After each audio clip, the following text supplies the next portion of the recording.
The moment of creation is a form of magic, where an off becomes an on, a 0 becomes a 1, then another, and another, until, deep in the complexity, you discover order, speed, reliability, power.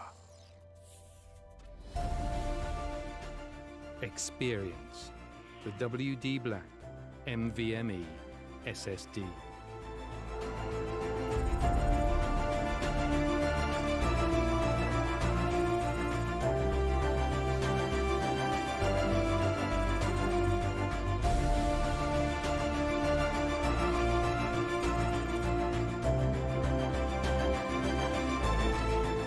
Fueled by darkness. Level up to NVMe SSD performance.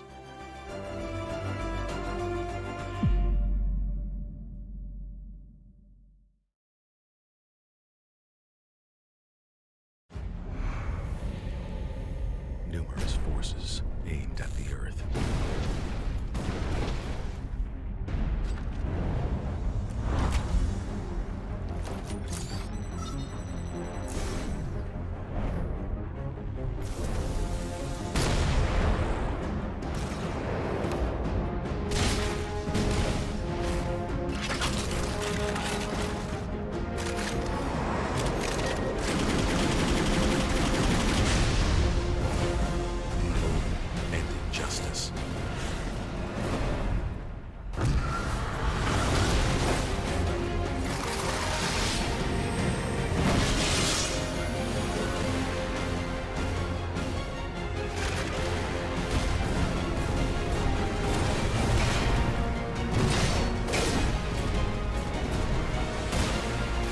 Let the glorious battle begin.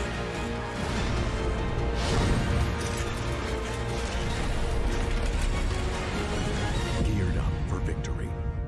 LG Ultragear gaming monitor.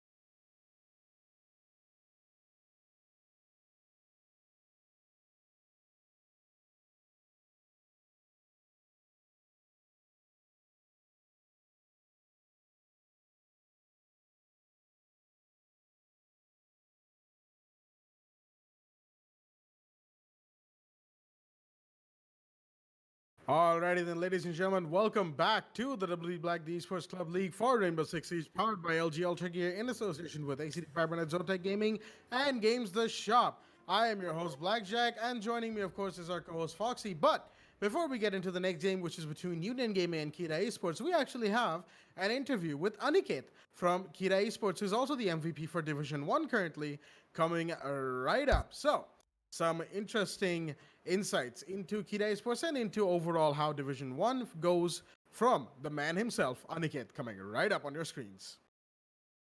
Right, everybody, welcome back to a very special interview that we have with Aniket Sharma from Kira Esports. He's been the top MVP for this week 1 that we got to see from Division 1. Aniket, how does it feel topping the MVP leaderboard? Well, it feels really good, getting appreciated for the work you're doing. But it's all about the team, in my opinion. If we were not like the top in the division right now, that MVP would mean nothing to me. Is there a regime you follow for keeping your game or your aim or your focus in the game on the top? Yeah, I do follow one regime.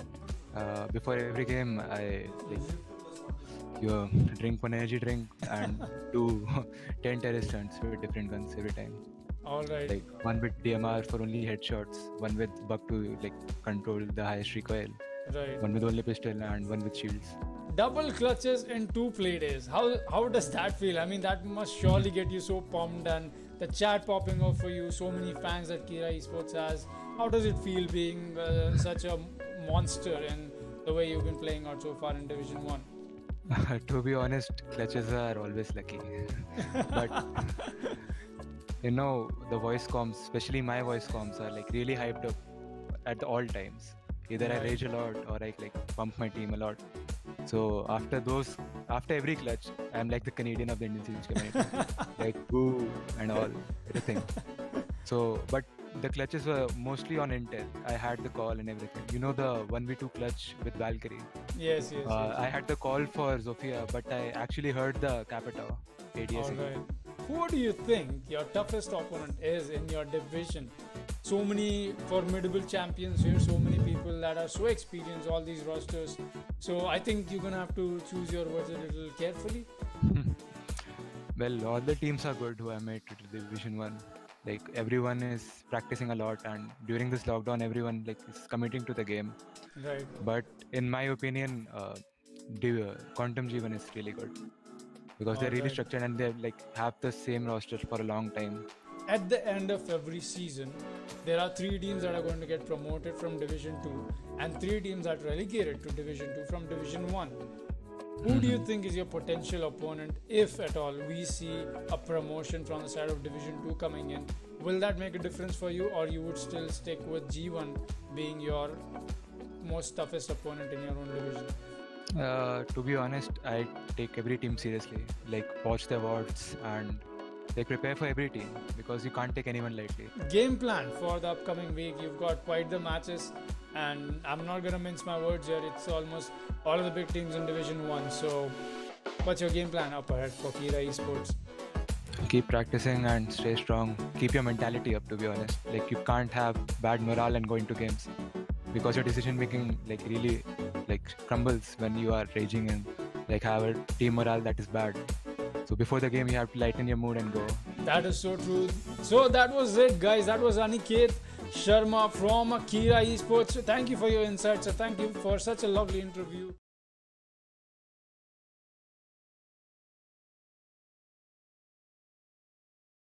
Alrighty, ladies and gentlemen, with the interview out of the way with Aniket, some interesting insights there into how Kira Esports work, as well as how they're feeling for this tournament. We are going to be heading right into the next game on hand, which is between Kira Esports and Union Gaming on the map of Border. A big game coming up right here on match day 4 of Division 1, as we join both the teams, in match 3, as the first ban is actually going to be Thermite from the side of Kira Esports. They don't want to deal with the Heart Breacher, neither do they want to play him, as he is going to be the first off the board. And I am a very happy camper to report that the 3 maps in 3 matches that we have had today are all different maps. As the second ban on the attacking side is going to be Capital, Union Gaming are going to be taking him off the board. As with that, we are going to be moving into defender bans. Foxy, how do you feel tonight, and what do you think these next 2 bans are going to be? Possibly a Echo ban coming up, or maybe even a Mira, the way Mira is played on Border. And we'll be seeing Kira Esports start off on defense first, with the Union Gaming having this ban in favor. I think it's got to be Mira. No, it's going to be Echo. Alright, so at least one of my 2 predictions have been proven right. Well, we see Kira ban Mira. Look at that. Too fast. Oh yes, Kira is going to ban Mira. That being said, once again, I'm back with my dad jokes, and joining me is Blackjack. We will be seeing Thermite, Capita, Echo, and Mira being taken out of the board for Border. Is going to be the first map over here. So, Blackjack, how do you think these 2 rosters have been so far, and how do you think this match is going to go down? Any thoughts on this? Anything at all? Well, for the time being, both of the teams we have are, well, they're in Division 1, which should give everyone a good indication of what kind of teams they are to be in the first division. Of course, this is Season 1. A lot of the teams that have made it up to the higher divisions may get relegated into lower divisions, or may have to redo the qualifiers in the next season. Depends on where everyone is at the end of Season 1, as we're going to be seeing 2 6-picks coming out from both the teams. That is, of course, Union Gaming on the attack and Kira Esports on the defense. The last time we saw both of these teams, Union Gaming unfortunately had issues with the thunderstorm in their area, causing them to call a forfeit against Virtual 5, which was, a bit of an unfortunate situation. We saw that happen before with Stack as well back in week 1. So, not the best time. Everyone's in lockdown and the elements aren't exactly stacked with us. As the last time we saw Kira Esports was against Stack. Now that I remember Stack, that is, and they unfortunately lost 7-4 to Stack on Clubhouse. So both of these teams coming from not so great of a situation, and they're going to be looking to try and rectify that as we move into today's game here on Border. As we're going to take a quick look at both of the rosters presented to us here. From the side of Kira Esports, we have Aniket, Arthav, your average R6 player, that is of course Shirisha, Kajit, and Rattler. On the Bandit, Jaeger, Maestro. So, I'm sorry for interrupting you, Blackjack. So, every time Kira is played so far, I was like, no man, my favorite player is not playing today. My favorite player is not playing today. But guess what? My favorite player is going to be playing today, and that is a third. He's going to be holding down his shield here. And look at that, Fatal's already dropping a fatal kill and a fatal blow on towards the side of Kira, and that is going to be Rattler taken off the board. Mozzie not in the play anymore. Aniket is going to be on this triple wall under offices. He's got to make sure he gets his bandit trick in for himself. But will we see the nade from the dome? Oh, I think Blank is setting up for it. Meanwhile, Kajit is going to refrag onto Fatals. That is the Ash shutdown. And he already moved into the archives. I think that was a little too courageous. Maybe not the word I'm looking for. But then again, that is what he did. So, Aniket is going to fall back. He's realized that there's nobody attempting the breach. Doesn't want to overcommit to this. Just as I speak about it, Jay is going to make sure he gets the breach done. They have an extra avenue to look into the site onto officers. Aniket making his way up. He's not running the C4. He's still got the MP. Excuse me. He's still got the MP7 in hand. Possibly didn't get to see where the bar boys came out. Meanwhile, your average R6 player, that is going to be Srisha. And Kajit is here all by his lonesome. Does get drawn out. EMP has been thrown around as well. It's only a matter of time till this push comes in. Kajit still holding this strong. A nade comes in. He's just going to fall back. And the buck. Oh boy, the timing. Kajit, oh so vigilant about knowing exactly where these attackers are playing. He doesn't want to overextend himself anymore. If he does, he's done and dusted. Tries to go for the shotgun kill, but does not connect anything. Blank loses a lot of HP as well, but not enough as Kajit is the one to receive more of the damage there. Blank spawning him out again, and Kajit is going to be holding this corner and throwing his utility. He's in such a bad spot right now, but he's keeping things alive for his teammates, and now he knows that the push is going to be due anytime now from balcony, and there you go. He's going to get taken out. Just a little time there. Meanwhile, Nos is going to pick up a kill onto a third himself, and it all comes down to Srisha and Aniket. Aniket is going to get one. That is going to be Nos taken out of the board. That is the man on the interview, making sure he's keeping things alive for him and his team. Bandit is going to be peeking this. Always, he does notice the gun barrel. I'm not exactly sure if that is inside, as the overlay is a little confusing to me, but Srisha is going to land his shots. The Maestro doing a lot of work, and look at that! Oh, the peek coming in from him, and the last bullet connects. It all comes down to Jesus in this 1 versus 2 clutch, and no, Aniket is here to dispatch him as well. And look at the HP on your average R6 player. That guy, the clutch from Kira Esports in the teamwork in that 2 versus 4 retake. They take round 1. What an amazing round coming in from this team over here. And I was about to say this before the match started. I mean, Kira Esports have a really good history when it comes to border. The kind of plays that these guys like to exhibit. And one thing that I haven't seen so far that I would usually see Kira exhibit is the use of a Valkyrie. So maybe a Valkyrie comes in. Just as I speak about it, Aniket is going to pick the Valkyrie, and things are getting more spicy. Absolutely. That Maestro long shot was definitely what is 1 HP and a dream right there, as he fired away to glory. And of course, with the last kill coming out from Aniket, they managed to secure round 1 for themselves. And in the meanwhile, Union Gaming, they had a very good advantage, 4v2 for a moment before Aniket and the Maestro started pulling things back, and eventually that 2v4 became a 2v0, which is, it's all the more props to the way Kira Esports played that map, as now they're going to be going to the ventilation defense. And as you said, Kira Esports, they are very good here on border. They've shown how good they can be, and they're back on border. Taking them to border is arguably a little bit of a mistake, depending on who picks them out, of course. And as we see, they're going to bring out the Ella actually. Shirisha is playing the Ella, and I believe that is also the Ella Elite. Aniket is on the Valkyrie with his oh so beautiful Valkyrie spots inside of the small corners, on right here inside of offices for that matter. As it's going to be a top-heavy defense from the looks of things. Mozzie's up there, and I believe Kajit on the smoke is also up there, and maybe even Shrisha. As Nasi is going to be going up into this tower thing on the west side of the map, excuse me. And the Union Gaming, they're going to be looking to try and improve on their positioning from the last round. Now, of course, it is very early. It's very, very early in the game. Just one round has happened. So you can't really say, like, none of us can say who are going to win right off the bat. We know that, you know, Kira Esports on the defense, in border, they have a bit of an advantage going for them. But as we've seen time and time again in the WD Black Esports Club League, sometimes whenever we say a defender-sided map is being played, the attackers start winning rounds left, right, and center. As the CCD push is going to happen, and one of the Valcams is taken out, but Arthav is going to drop Blank as Aniket C4. Unfortunately, not connecting onto anybody, but Blank is down. That is the buck, and that's a big kill because vertical play is essential when pushing ventilation. Now, of course, Fatals is on the Jackal, so he has that secondary shotgun to make that vertical play happen in lieu of Buck being taken out, but that's still a big kill nonetheless. Arthav in the meanwhile, he's on the Atharv, excuse me, is going to be sitting here inside of offices for the time being, waiting for anybody to push the 90 hallway. As Fatals, he's going to see some footprints, he's going to go for that scan. There we go. He caught the green one there, but he has scanned one of the defenders out as he's pre-firing onto the stairs hallway to try and find someone.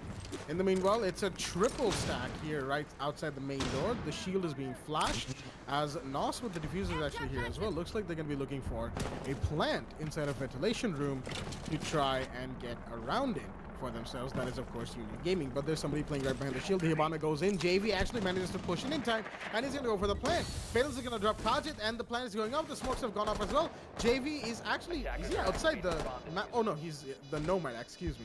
I completely confused myself, but the plant is off right now. And with that being said, Kira Esports are going to have to play in a post-plant 4v4 situation. As one of the Nomad charges will take Aniket down onto the floor, he's going to get back up and try to push from a different angle. Actually, he's going for that supply room window as Jesus is going to get Rattler. JV is going to get Aniket, and it's now a 2v4 once again. Shrisha is going to drop one, and he's going to get the kill on it, but Fatals is right there by the main door to wait for that counter defuse coming out. Shrisha is actually going for it, but he's going to be shot and taken out. There we go. The counter defuse taken care of. It's all up to Jaeger as he gets a couple for himself. He's on a double kill, but there we go. In the 1v1, JV will secure the final kill, stopping the counter defuse from going off, and Union Gaming will take round 2.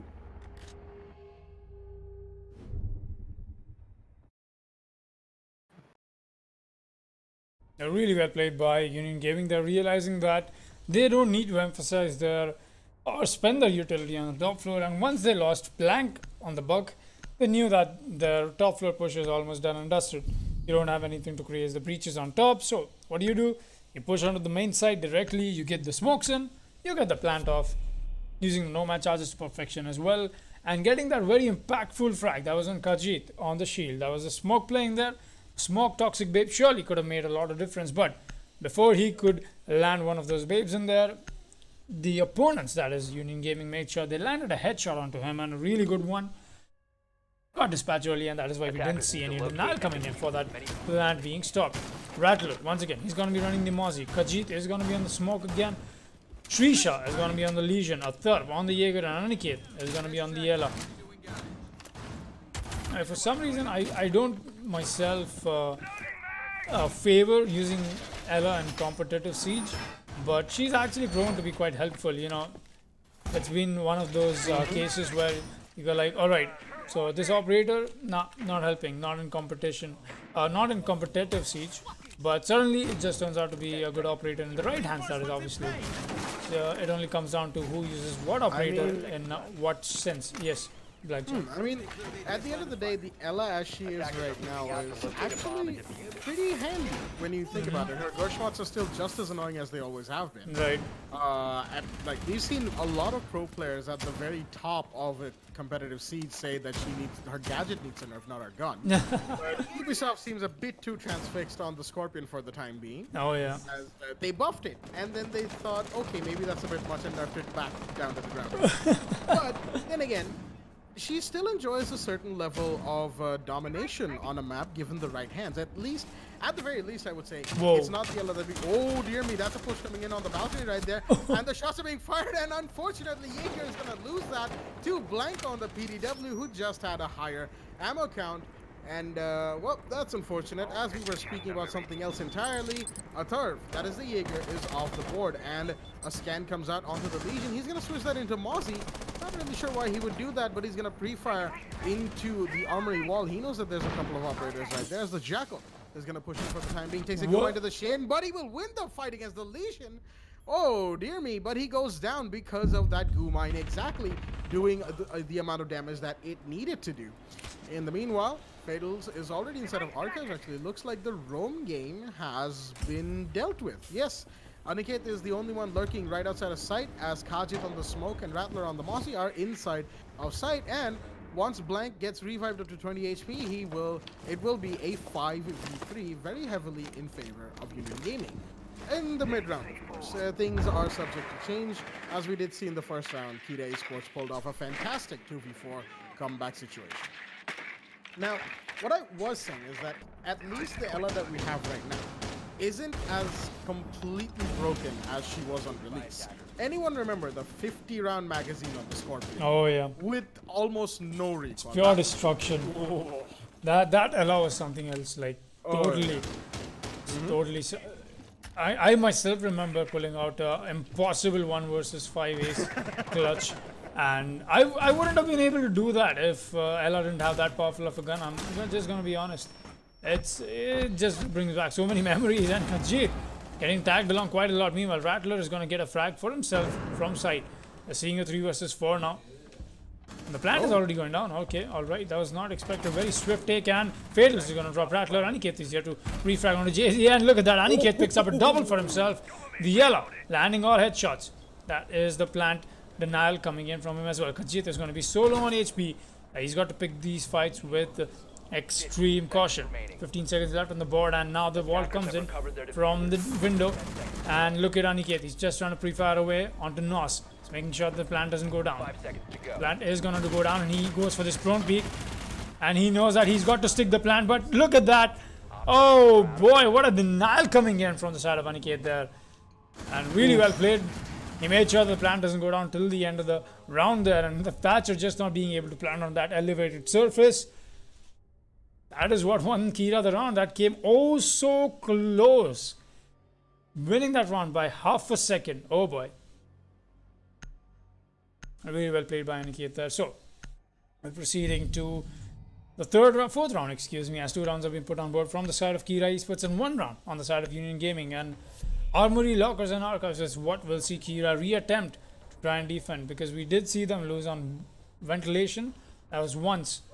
But let us see if round 4 can turn out to be any different. Will Kira keep this dominance, or not so dominance? I would say it's coming pretty close, but they still have the round advantage. Will they make sure they ensure that till that goes on to a match point status, or will we see Union Gaming try and make this equalizer coming in from there? And a third is once again on the Jaeger, Aniket on the Bandit, Trisha on the Maestro, Khajiit is going to be on the Smoke, and Rattler on the Mozzie.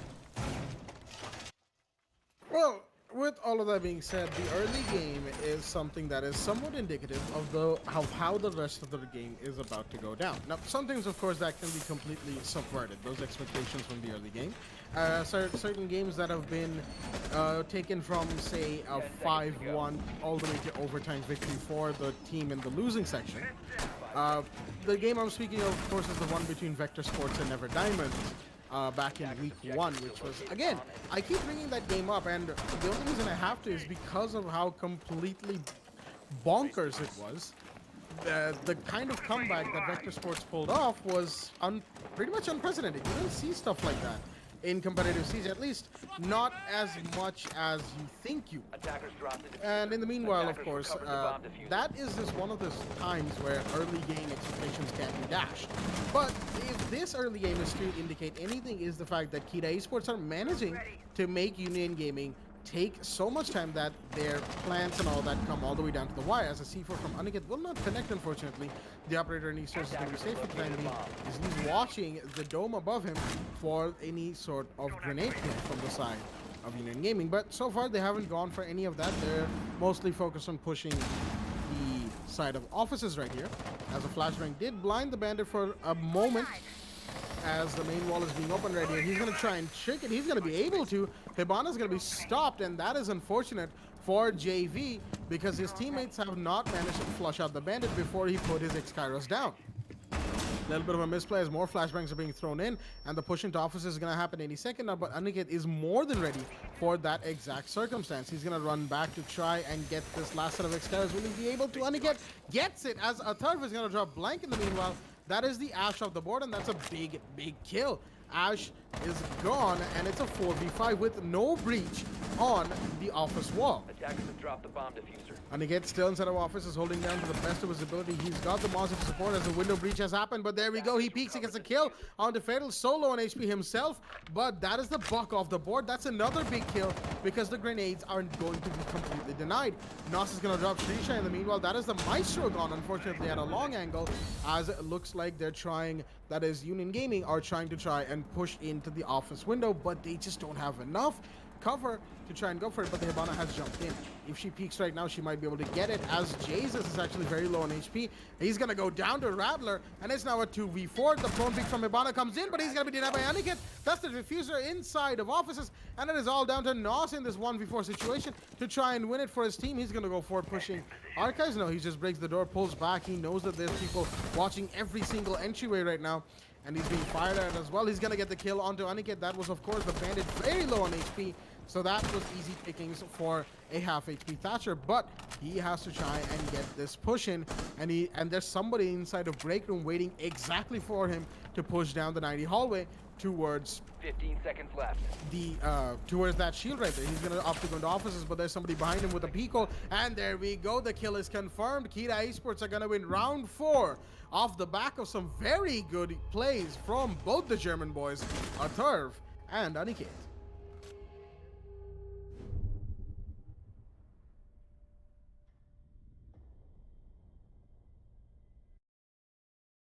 Really well played indeed.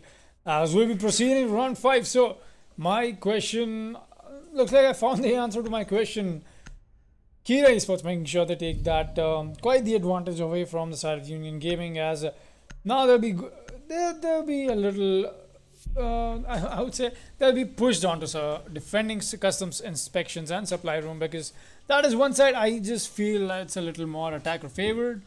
Then again, it's all comes down to that argument on how you attack it, how you hold it, what kind of ops you have, what are the bans have been, and so many other complications on the timings, and it's a list that does not stop. So without any more speculation or of what I think about this side, let us see what the operator lineup is going to be from the side of Kita Esports. We see the Valkyrie being employed by Aniket once again. We see a third bringing out the Jaeger. Your average R6 player, that is Srisha, is bringing out the Mozzie. Khajiit is bringing out the Legion, and Rattler is going to be on the Alibi. And Alibi, a really good emphasis being put here from the side of Kita Esports. And Alibi has been that one constant factor whenever somebody tries to defend CCTV in a hold where the site is customs, as you want to make sure everybody who's playing outside the catwalk of Armory, or even the Armory balcony, even the CCTV balcony, is a little too scared to pick these gunfights, because if they get a little too confident, there's not much room that you can play against or with in this little place here that we call CCTV. And look at that, Prisma's being placed here. A very strategic placement coming in from the side of Rattler. He's making sure that other line of sights are also being opened. That is the default plant site being opened from the side of the Alibi. That opens up directly on the window of the detention room, customs room, excuse me. As we'll be seeing Jesus making his way up, and looks like Jay did hear me out eventually, because we had Jay's name as Jay before in the match, and it was Jay and JV, both are from Union Gaming. And now it's Jesus and JV. And look at that. A third, once again, is he holding that Easter's angle? Yes, he's going to be. But he's fallen off at the wrong time, I would say. Could have possibly found a bullet hole kill for himself, but not yet. Not at the moment. He's got to stay patient. Not overdoing his angles, not making sure he's not over peaking anything as Aniket's making his way up from offices. As now they realize that the emphasis on the side of the top floor is being minimized from the side of the attacking team. And just as Aniket goes on his drone, he gets drawn by Jesus. Right back. Has to go for a wall bang. Does Aniket spot this out? Can he get this frag for himself? We saw him attempt the C4 on the Easters before. Can he do something similar again? But no, Rattler is going to get one frag and he's going to fall back from the barricade opened by the attackers. And oh boy, Rattler just missing his shots there. His aim was way off. Nos making sure he's going to punish him for that. And the refrag comes back in. 4 versus 4 as Kajit is going to claim the life of Fatals. As it looks like this fight is going on somewhere else entirely. Blank. It's going to be close to sight. And so is going to be Nos. Jesus, excuse me. About to say something totally different and religious. Aniket is going to be holding this angle as well, and Mozzie going to be picking up a fight anytime now with Nos. Nos trying to creeping up on him, but he's not going to connect anything. Neither the Mozzie is going to finally he's going to get the drop onto Nos, and it all comes down to Blank and Jesus. Make that only Jesus as he's in a 1 versus 4 clutch situation. Trying to find an angle onto this opening that we see being made by the Hibana. Does spot the Mozzie, but does not connect to him. A little rate to his trigger, and your average R6 player is going to make sure he gets that kill first and secures Kira.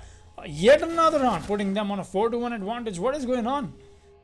I was expecting Division 1 matches to be also close, but we've had a 7-1 for the first match, 7-2 for the second one, and now looks like we are already on the road for it.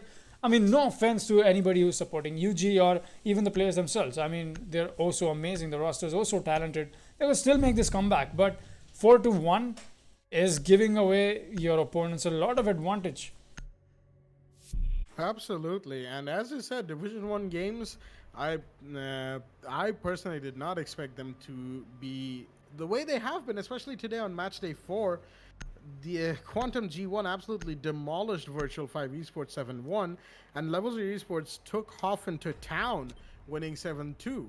And Kira Esports right now are doing the same in gaming, 4-1 in their favor on Border. Now, admittedly, Border could be said as being Kira Esports map. That is all well and good, but just because a certain team is very, very good on a map does not mean the game cannot go close. And it is, as you said, still somewhat early in the game to actually say that this one can't go close. You know, Union Gaming, when they go on the defense, if they manage to win this round and then a few rounds on defense, we very may well have an overtime game on our hands, which would, of course, be very, very exciting to see. As on this first floor ventilation defense, Kira Esports are going to be looking to win up to 5-1, because then they will be relatively less pressure. They will have a lot less pressure going into roll swap than they would have otherwise. In the meanwhile, Union Gaming are going to be looking to try and halt Kira's momentum that they have built up over the last 3 rounds and get around for themselves. Going 4-2 into roll swap isn't actually all that terrible of a position to be in, because you can make the comeback happen from there. And oh dear, nope, Shrisha, that's not how you pick up a goo mine. Very unfortunately, he's lost half of his HP, an impact grenade, and one of his goo mines, his Legion. Very unfortunate button press from from your average R6 player there. That is, of course, Shrisha, but he's just gonna have to live with it for the rest of this round, as the main wall of armor is going to be pushed very soon from the side of Union Gaming. Mozzie is still establishing certain vertical lines of play, and Fails on the gridlock is actually blocking Hibana from putting down, or was blocking Hibana from putting down some of her X-Kairos pellets, as a line of sight is established all the way into Archives, but there's somebody in there, inside of that small office, to try and get a kill. Well, or was for that matter, but behind that shield that you see from the gridlock's point of view is an Ella, that is Aniket, who's going to be waiting in the wings to get a kill for himself. Gridlock is still peeking small office to try and get a couple of kills for his team, as the as the defenders are going to try and rotate back. They're busy dealing with the gridlock as Aniket has actually taken quite a lot of damage, and the Legion gets taken out. Strisha is gone, and what a shot from Fates. That's a double for him inside of Armory right here, as he can push up with the LMG or pre-fire away to glory, as Aniket is going to be taken out by Jesus as well, as it is all down to a 2v5 for Kira Esports to try and win back from. And Union Gaming have completely taken top floor as the last defender has dropped back down to Tellers through the hatch. We saw a Thurv right there. He's actually playing Tellers, looking up the hatch, but he's moved back towards customs inspection for the time being. Union Gaming have a very good advantage, and they're going to be very aware of the fact that they cannot mess this up, as they're going to be looking to plant inside of ventilation. Kajit, the shotgun, is aimed also patiently on the small office hatch, as no, unfortunately, he peeks the other way to the main door, and JV will get the JV. That is JV. Will get the kill, and it's all down to a 1v5 ace cut situation for a Turf, who's going to be taking a lot of damage from the Nomad as the plant has gone down. Now he's playing at the post plant, and he has to do a whole lot of things, but the Nomad holding down that angle will get the kill as a flawless round comes out on round 6 from the side of Union Gaming. They managed to make the deficit 2-4.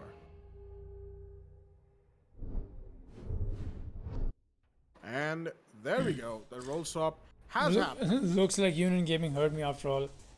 Like, we hear you, Foxy. We're putting rounds on board, and we're doing that flawlessly as well. No lives lost on that attack round. Really good push coming in from Fatals there. Totally standing up to his name, making sure that he's fatal to his enemies, and he dropped really good shots there. I'm gonna have to be honest. The one man clear onto the half wall take with the shield working in his favor. Nobody was manning the shield, and that is exactly why you would want your smoke to be playing there.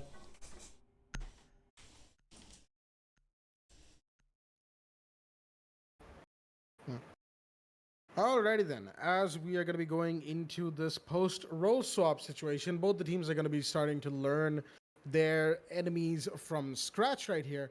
The opponent teams are going to have to see how, well, both teams are going to have to see how their opponents defend and attack and push, well, you know, all the standard stuff that you normally see, as Blank is actually going to be putting down one of the bandit batteries to electrify the shield that the defenders inside of Armory are going to be using to hold down that exact line of sight. And in the meanwhile, he's going to be reinforcing inside of Archive. So, both the teams have brought in a set of operators, and we're going to have a look at both of those sets of operators. JV is on the Wamai, Fatal is on the Castle, Blank is on the Bandit, Nos is on the Smoke, and Jesus, I can't. Every time I say it that way, it just sounds like I'm using a very Western, Southern accent. You know, old Western movies where they used to speak like that. It's as if I'm saying the name of the Lord in that exact accent. I can't get it out of my head. But he's going to be playing the Jaeger. That is, of course, the side of Union Gaming on defense. In the meanwhile, Kira Esports have actually both of the SAS operators. Aniket is on the Sledge. Atarv is on the Thatcher. Shrisha, that is your average R6 player, is on the Nomad.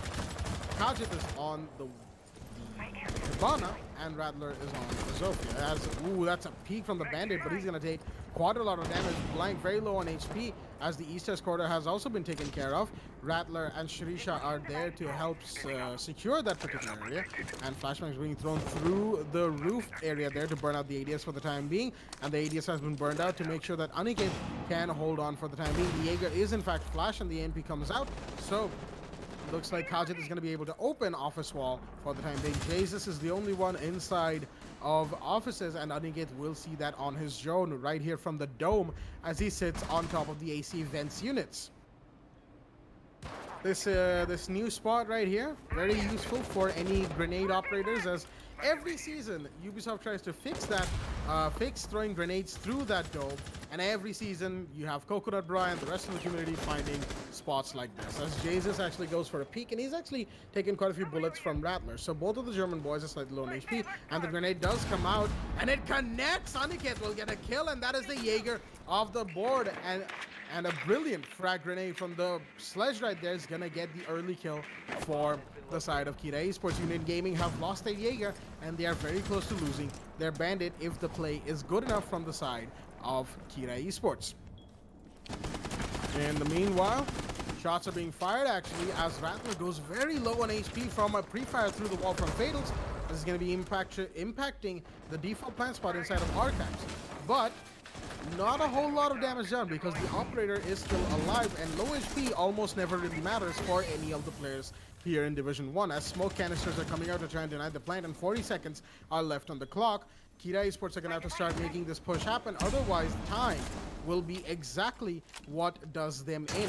The balcony push is going to happen, but JV on the Wamai is here to watch that exact angle, but there's people inside of office to try and counter him here as he sits in the armory lockers. This particular version of the half wall. There are also people pushing from inside of 90 hallway, and all the angles are being watched, but the diffuser plant is not yet going to be a thing for the time being. Hibana is actually inside his sight, and he's going to be going for the plant. Kajit, that is on the Hibana, going for the plant right here. Aniket, that's a double kill for himself, and the plant is going to be stuck on, and the diffuser is off. So it's a post-plant situation for Kia Esports to play in as the bandit goes down, and it is all down to Fatals in a 1v5 post-plant situation. He gets a kill for himself. What a one-tap right there onto Rattler, but there's somebody inside the CCTV watching, and there we go. The kill is confirmed as Kira Esports continue their run here on Border. They are now 5-2 in the lead. The play is Quite real. the play. Kia Esports bring out a statement here. 5-2, really good rounds on both of the foot so far. And now they sit one potential win away from taking this to match point, and I'm sure all the Kira fans in the chat would love to see that, as we'll be seeing round 8 coming into play here. The Goyo is being brought on the table, while we have my Jaeger Smoke Goyo, the Castle, that is going to be on the Armory Lockers and Archives defense, as we'll be seeing Aniket bring out the sledge once again. Maybe we are going to get to see that nade that we got to see in, how much practice that takes to make sure that you landed correctly on the dome, and it's got to, just land in the right spot you want it to. If it just goes a little bit here and there, it's not going to claim a life. Maybe it does do a little bit of damage, but you want to make sure you convert a kill with your nade that you're cooking also well.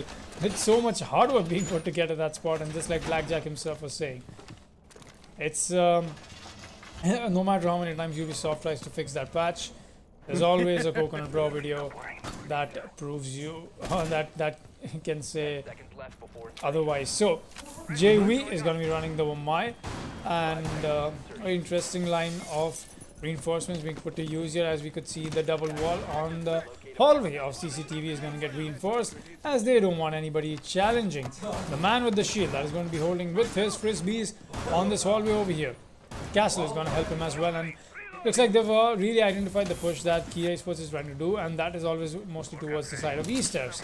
And the office push is what Kia Esports is keeping their priority on, and that is why we are seeing Union Gaming adapt to that perfectly. They've got so much utility all towards the officer side to make sure that push is made all the while more difficult for the attackers to make happen.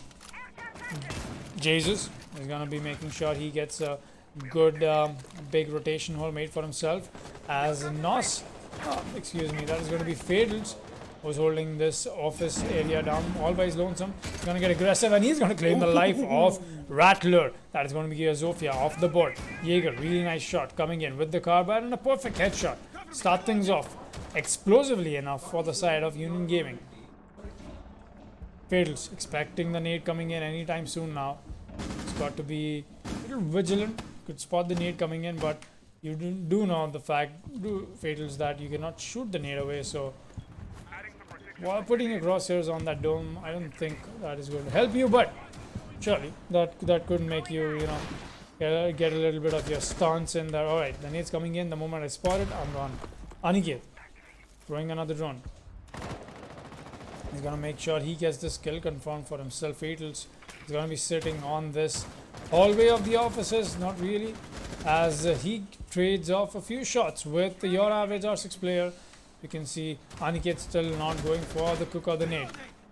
He's going to be playing in the spot, and he gets taken out oh so easily. That is going to be your average R6 player dropping the Jaeger, and now that comes down to a 4 versus 4. Essentially, only if we see Fatals getting brought up and make that a 4 versus 3, as we see another kill being claimed by Althero. I'm not exactly sure where that came in from, but he's lost a little bit of HP in that fight as well. And meanwhile, your average R6 player is going to confirm the kill that he got the down on previously. That was a Jaeger. Now, just like I said, 3 versus 4 already. JV, Blank, and Nos is all that is left to stop Kira Esports from going to match point. Barboy taken out the board. The breach is happening as well. Aniket is going to be in the AC vents, while the office flank is being held by the side of the Nomad. Really good angles being held by everyone, and Goyo not being able to land the shots with the TCSG, but Athar will land his. He does notice somebody else creeping up his way, and it all comes down to Nos, and Aniket is here to finish the last 2 kills off for them. And that was it. That was the Kira Esports show, and we go to match point in the favor of this attacking team. Absolutely taking Union Gaming to town right here, Kira Esports. Every single defense and every single offense that Kira Esports have attempted so far, outside of 2 of them, and both of them, curiously enough, being in ventilation, Kira Esports have completely and utterly shut down Union Gaming's hopes. As now it is match point in a 6-2 situation for Union Gaming to try and make something out of this. Doesn't really look like they'll be able to. They're going back into Armory as the 6 comes out from Fatals. He's switched out from the Vigil onto the Pulse. And that is going to be the operators on your screen right here. Wamai, Pulse, Smoke, Goyo, and Castle on the defense. They're going to have to try and do something about this to keep Union Gaming alive. That is their prerogative right now. They need to win this round, and then the next round, and then the next round, and then one more after that. That will equalize and go to overtime. Are they going to be able to? Only time will tell. But with the way all the rounds have gone so far, post-roll swap, Kira Esports have taken 2 rounds back-to-back. Pre-roll swap, they had a 3-round win streak, which took them up to 4-1. And Union Gaming, they have had some good shots here and there. They've brought a couple of rounds very, very close down to the wire, but it just hasn't been enough to stop Kira Esports from winning the rounds. And at the end of the day, no matter how well a certain team has played, if they lose, and that is what's going to be reflecting on both the scoreboard and the round board, that they lost, right? And even round boards don't count how many operators were dropped. As Kira Esports, of course, are very, very... well, the pressure is still on them, of course. They're going to have to make sure to secure this last round.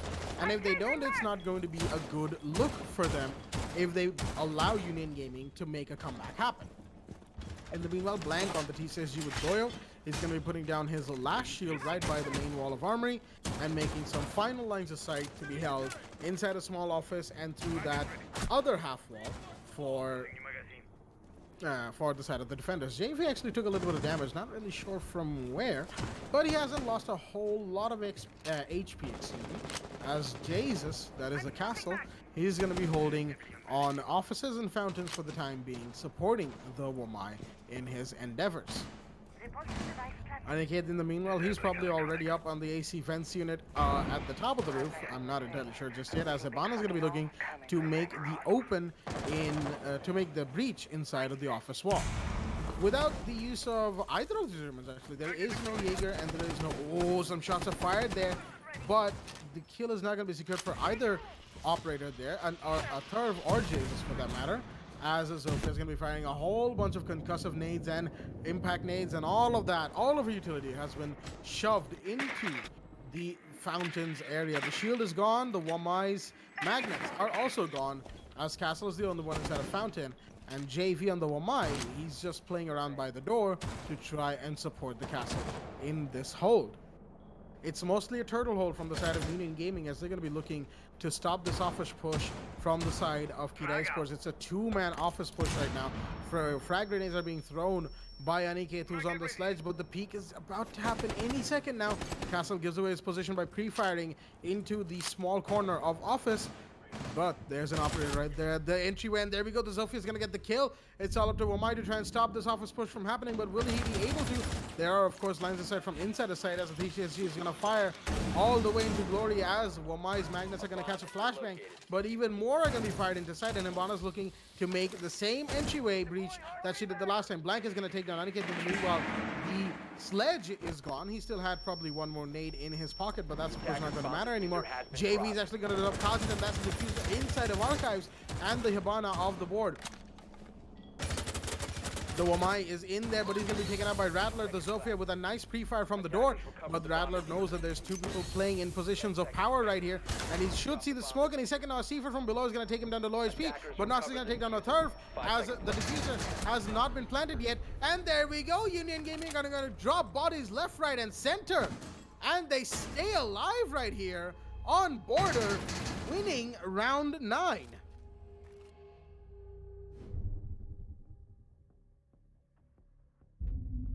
It is all happening right here. We are, of course, still on match point here on border for Kira Esports, but it's 6-3 up from 6-2. And Union Gaming, with that round 1 in Armory, will have a lot more confidence to make a defensive play happen. Can they go for the comeback? Again, we're not sure. But if that round is an indicator of anything, we might just be seeing Union Gaming make something big out of this situation that they're in. The 6-pick comes in, Blank shifts out from the dock onto the Legion, and a Turf is going to shift out from the IQ into the Thatcher.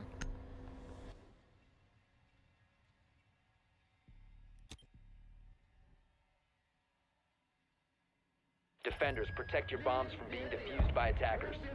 Alrighty then, as we come back into the round, both of these teams are going to be high on the adrenaline, as it is, of course, slowly but surely building up. If Union Gaming managed to make this comeback happen, it's going to be big stuff, and Kira Esports are definitely going to be very eager to shut that down before it has a chance to blossom.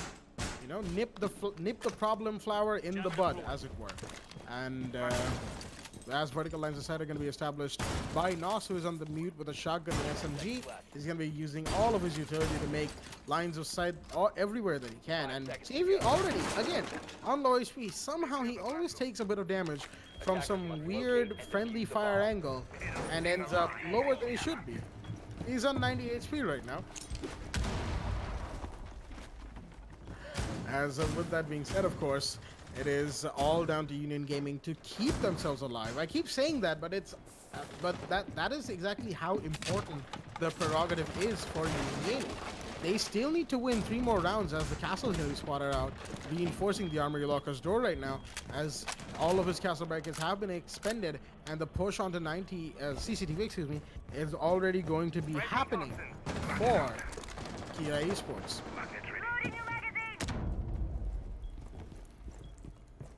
Alrighty then, as Jesus has pulled back into sight to hold from below, the attackers, they've already taken control of CCTV and the East Stairs, landing as an EMP from Thatcher is going to stop the Mute Jammer from stopping the attacking utility for the time being. Hibana is going to be making sure to open all the breaches that she can into the Armory main wall. And a C4 came out from the mute, I believe that is Nos, of course, but it was ineffective, as all it did was leave a giant scorch mark where the C4 blew up.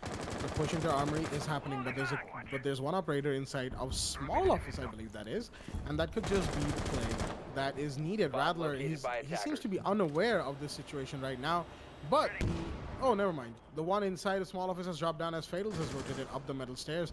The castle barricade behind him is what's protecting him from the push from Armory, as he looks to take out a run. Oh, he actually does. And he will be pushing on to the 90 hallway because he knows there's somebody on these stairs.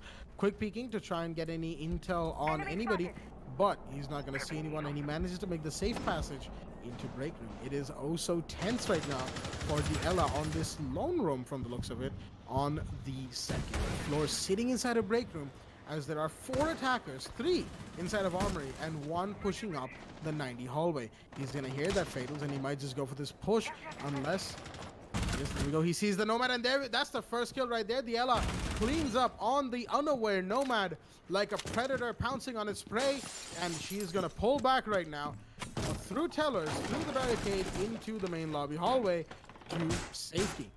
The Nomad is off the board, as that is the first operator lost from the side of Kira Esports. Shrisha, Unfortunately, he will not be all that happy, but Rattler is going to take down JV to equalize the man count as the plant is already going off. Hello, Kajit on the Hibana is already planting inside of ventilation and doesn't seem like the defenders are aware, and the plant has gone off and now they have to scramble to try and get a win here. But the third is going to get a kill onto Blanco, who's rotating from main stairs. Bale's going to fight the Thatcher right there as two people are going to push Nos and Jesus are in the rotation, but it's also being watched. The third takes on Fails finally, and it's a 2v3 situation. Third gets another one that's a triple kill for himself as a counter defense is actually happening, but Jesus will be denied by Aniket as Kira Esports with a quick and sneaky rush plant will win round 10 and border right here on match day 4 of Division 1. 7-3 for Kira Esports.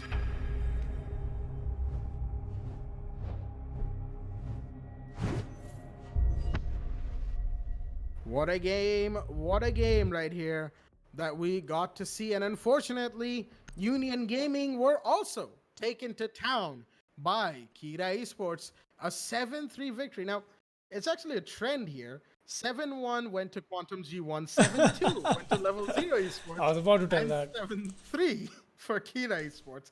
Is the next one going to be a 7-4? Of course, only time will tell, because the next game is also a big one. It is Stack versus Hawks Gaming. Fox, Oh, yeah. any thoughts about that one? Yeah, it's Bangladeshi Titans fighting against each other, and well, I myself am very excited to see how both these teams perform, as both of these have amazing rosters. Only time can tell how that patch will go, and that is in about 10 minutes from now. So everybody, let's take a quick break, but be right back here as we'll be keeping the siege action going with Stack versus Hawks Gaming. I'm Foxtrot and joining me is Blackjack, and we'll be back in just a while.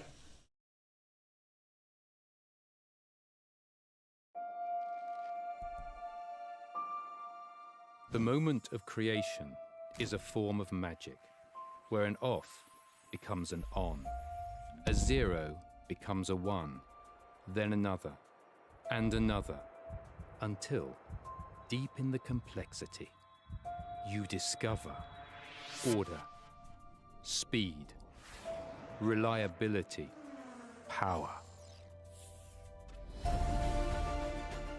Experience the WD Black NVMe SSD.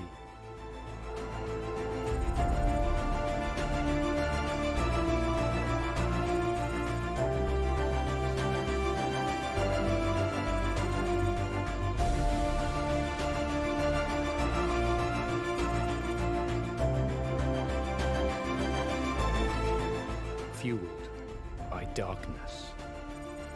Level up to NVMe SSD performance.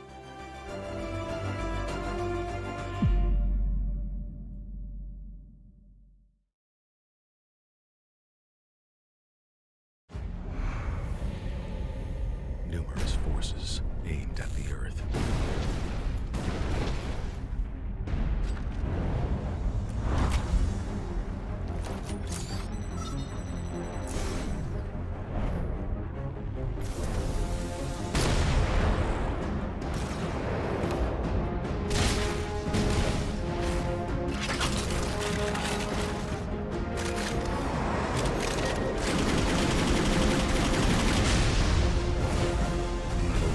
And injustice.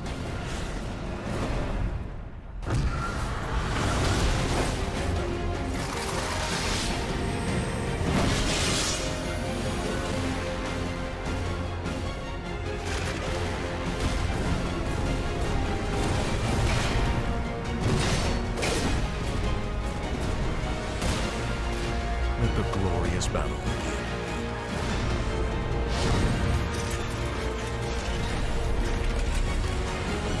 Geared up for victory.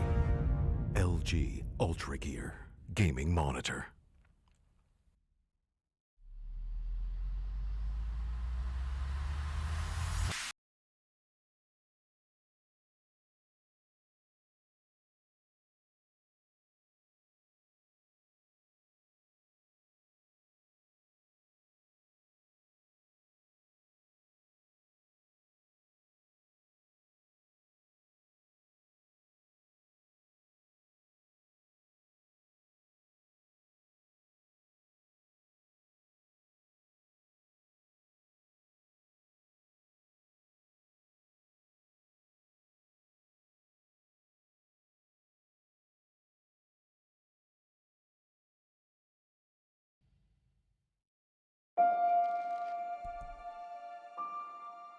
The moment of creation is a form of magic, where an off becomes an on, a zero becomes a one, then another, and another, until, deep in the complexity, you discover order, speed, reliability, power.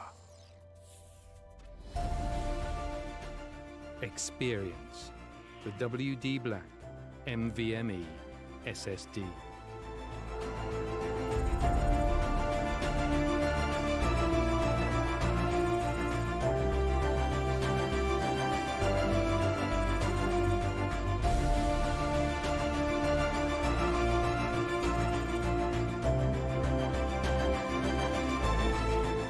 Fueled by darkness. Level up to NVMe SSD performance.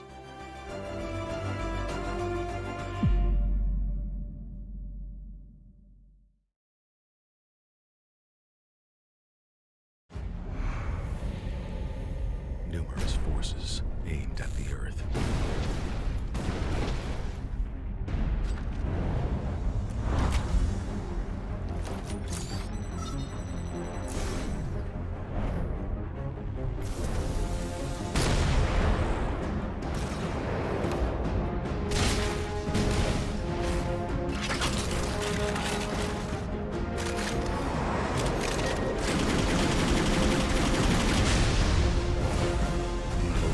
And injustice.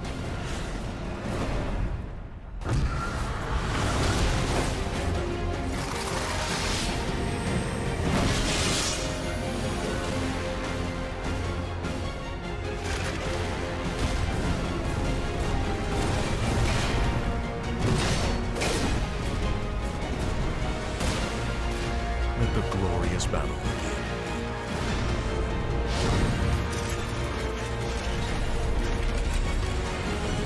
Geared up for victory. LG Ultragear gaming monitor.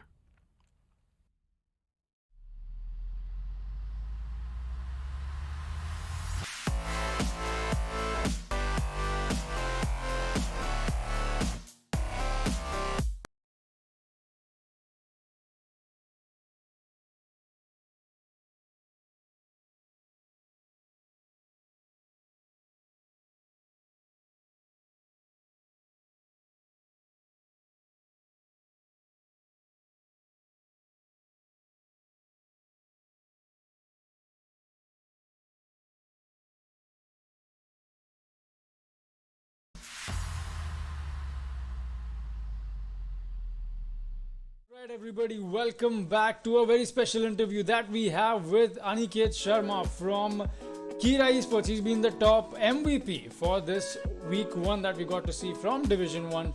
Aniket, how does it feel topping the MVP leaderboard? Well, it feels really good, getting appreciated for the work you're doing.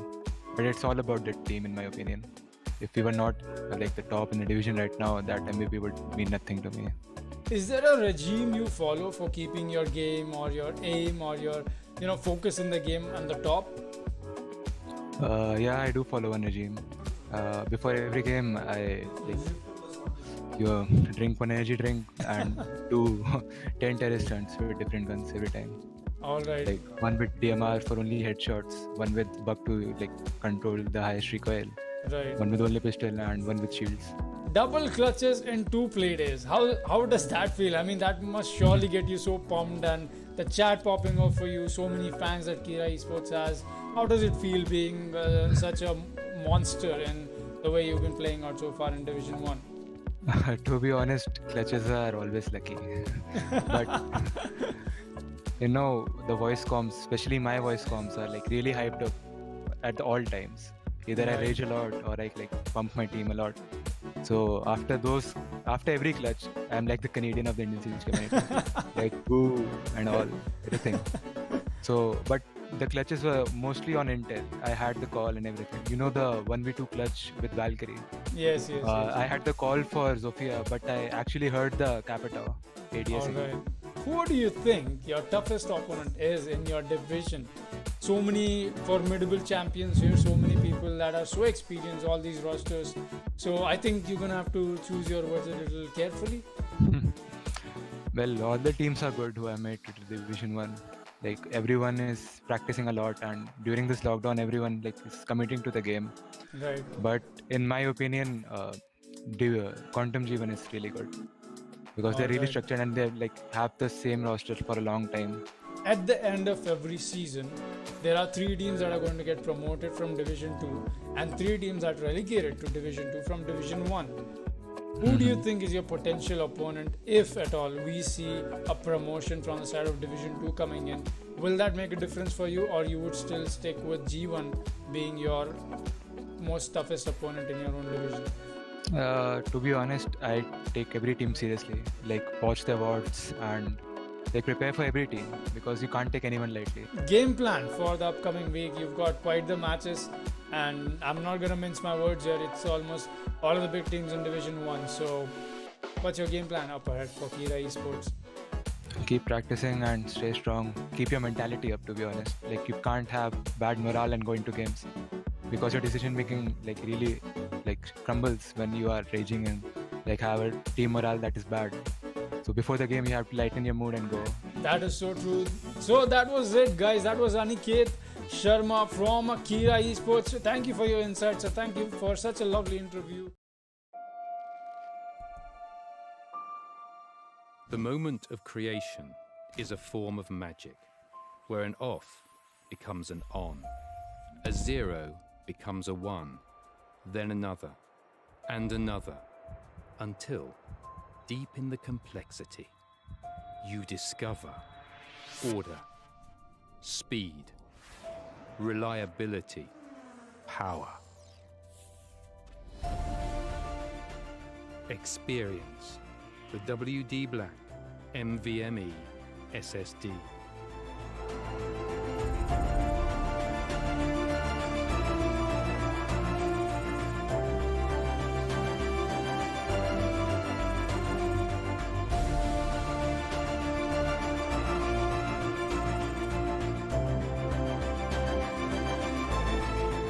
Fueled by darkness.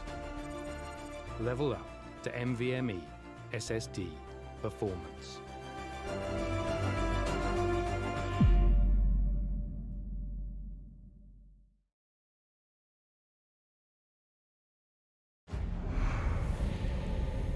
Numerous forces aimed at the Earth.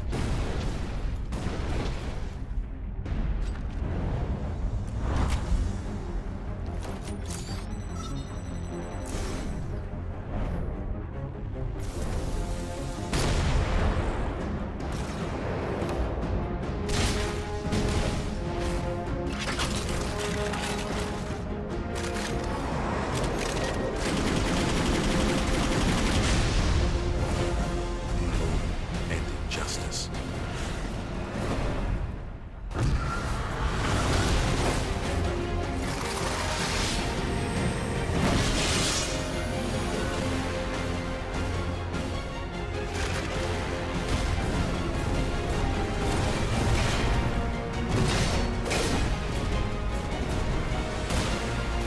Let the glorious battle begin.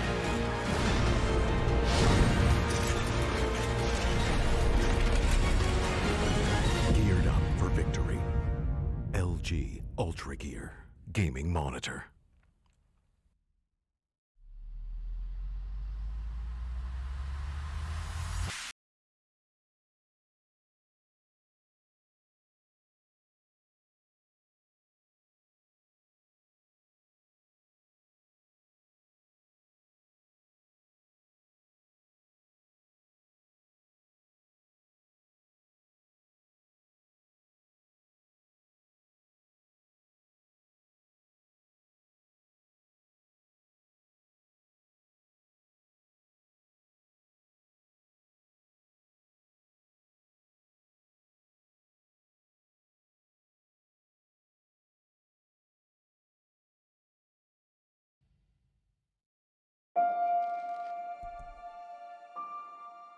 The moment of creation is a form of magic, where an off becomes an on, A 0 becomes a 1, then another, and another, until, deep in the complexity, you discover order, speed, reliability, power. Experience the WD Black NVMe SSD.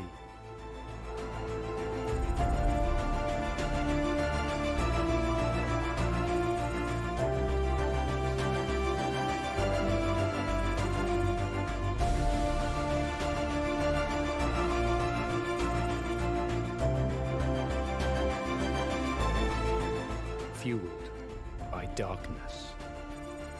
Level up to NVMe SSD performance.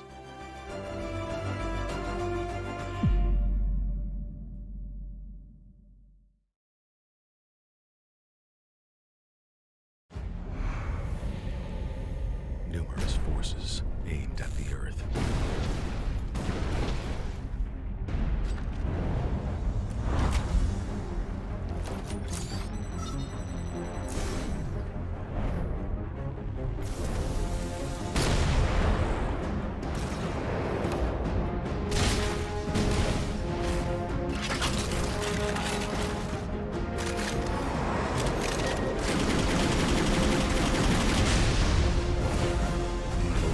And injustice.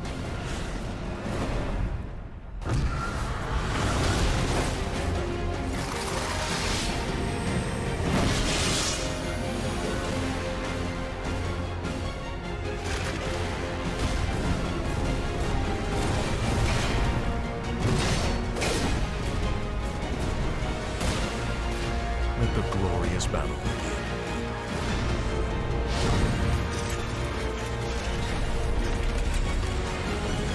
Geared up for victory.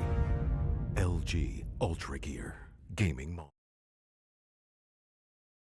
Alrighty then, ladies and gentlemen, hello and welcome back to the WD Black, the Esports Club League for Rainbow Six Siege, powered by LG Ultragear in association with ACT Fibernet, Zotac Gaming, and Games The Shop. I am your host, Blackjack, and joining me back for this game is our co-host, Foxy, as we are going to be going for the last game of match day 4 of Division 1, which is between Stack and Hawks Gaming on a Clubhouse. Stack is on the attack. And the last time we saw both of these teams, of course, Hawks took the map of Villa 7-5 over Hoffen Esports, and Stack were on Clubhouse the last time as well, on the attack as well, and they took that game against Kira Esports of all people, 7-4. So this should be a very, very interesting game because Stack is in very familiar territory, while Hawks, well, they'll be upbeat as well, having beaten a potential comeback from Hoffen. They will be looking to continue their victory on this map right here. The first ban on our hands is going to be the Maverick, a very Clubhouse specific ban because Maverick is also useful in just about every site you can imagine on Clubhouse, which is a bit of a rare sight to see. Not rare, but it's not all that common. It's a little uncommon. But anyway, that is of course enough rambling from me. Foxy, how do you feel about the game we have on hand? Now this is going to be an exciting match because we're going back to Clubhouse. I mean, this map has been played again and again on this tournament, on this league here, and it gets even more interesting to see how teams like to play with what they're given with. Speaking of what they are given with, we'll be seeing the Maverick and the Mountain being put out of the board, and that is Stack just not wanting to play against the Mountain. And the second ban coming out from the side of Stack is going to be Mira. All right, we did see quite the emphasis coming in from the side of this operator here, Quantum G1 as well, bringing Mira to the board on the consulate. And Hawks Gaming, they'll be starting off on defense. They want to make sure they have maximum advantage as being on a rather favored side, and they're going to be taking out Echo. So Maverick and Echo are going to be the bans for the side of Hawks Gaming, while Stack is going to choose to ban the Mountain and the Mira, and that concludes the ban phase. Proceed to round 1 as alright. So recently the teams have been playing Gym Bedroom quite a lot, and I'm expecting Hawks Gaming also. Never mind, they're going to be going to the CCTV and Cash Room apparently as alright. This is This is actually, this did come as a surprise to me because I was expecting Hawks Gaming to go onto the side of Jim or even Church Arsenal. I was so not expecting them to go on to CCTV and Cash Room, but looks like they'll be going to do exactly that. Let's take a quick look at these rosters here. Tsukishima Goat, Sniper Want Candy, Chan Chan Man, Fardeen Jazz, and Snow on the side of Stack, while we have Peroxide, Crown Clown, Dope Pope, Unknown Gamer, and Triple on the side of Hawks Gaming. Both is these amazing rosters. Only time will tell how this turns out and fares in whose favor, as both these teams are also pumped up to make sure they put their points on board and stay on top of the division, because you know the rules. At the end of every season, if your team is stacking behind in the division table, you get relegated to Division 2 or the division right below you, as the bottom 3 teams of Division 2 also will be relegated on towards Division 3, while last 4 teams that just cannot accumulate enough points on their end on Division 3 will be eliminated from the tournament only if they wish to make a comeback through the qualifier stage once again. So that is what makes this league also special and also exciting, as everybody's got to keep their A game on point. What do you think, Blackjack? How do you think this match is going to turn out to be? Well, given the fact that we saw Stack take Clubhouse very, very decisively just yesterday, 7-4 against Kira Esports, I'm not entirely certain how much of a chance Hawks Gaming could stand, but they were the ones who beat Hoffen as well, mind you. So both of those teams are big names, as we are going to be going into this game, as Skishima is actually sending some well regards to Jaeger. I think that's on a drone or somewhere that he's staring at the Jaeger from. Triple is going to drop a bruh in the chat, and with that we will be proceeding on with the proceedings of this round. Doc, that is Dopo playing inside of the rafters catwalk of Garage. He's going to be watching the angle into... Oh, in the meanwhile, Fardeen is actually going to drop Peroxide. That's a grenade from out of nowhere. That is going to take out the Bandit, actually. That's a big one, because Bandit tricking was going on the main wall, which has been denied entirely, and the breach has gone off. Crown Clan is going to be revived up to, well, I think that's what, 70 HP by the Doc. And he's going to be sitting pretty in that angle for the time being. And there we go. A breach from Thermite is going to be secured, and Thatcher's actually out there trading shots with the Doc. No one's going to do any damage to each other. But Sniper is on the Blackbeard, and ooh, Doc is so close to catching the shoulder, but he won't be able to. But he's going to take even more shots from the Thatcher as he's forced to go prone and use a stim pistol on himself to juice himself back up. There is Triple playing inside a lounge, and there's somebody inside of Garage, I believe, or somewhere very close, who has an angle onto Doc. That is actually Skishima on the Habana inside of Garage, and he's going to see the Doc, but he's not going to get the kill. He has to run for cover as he's very low on ammo, as Fardeen's going to get another one, and Snow is going to drop Unknown Gamer as well. The Doc very low on HP. He's going to be taken out finally by Skishima, but not before he drops Sniper, and now it's a 4v1, all down to Triple for Hawks Gaming. Chun Chun Man is going to be going for the defuse on the Thermite, as Barbars are going to give away Triple's location to the attacker inside of Cash. And he's going to go for this peek, but the pre-fire won't work for the Jaeger, as Stack will take round 1 off the back of Fardeen getting the last kill.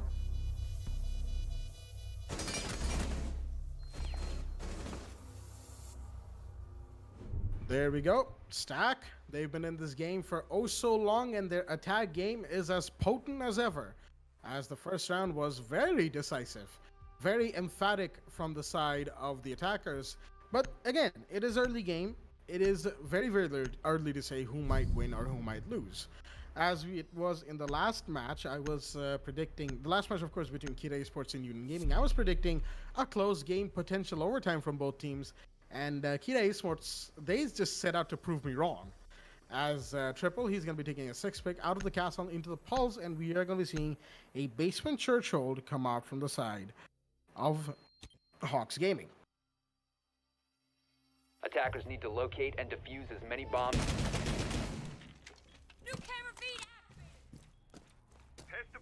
Alrighty then, with all of that, of course, being said and done, Basement Church is what's going to be held from the side of Hawks Gaming, as the Pulse, of course, that was the 6-pick in, is going to be a very, very vital player in this situation. And wait, was there any sound on that reinforcement?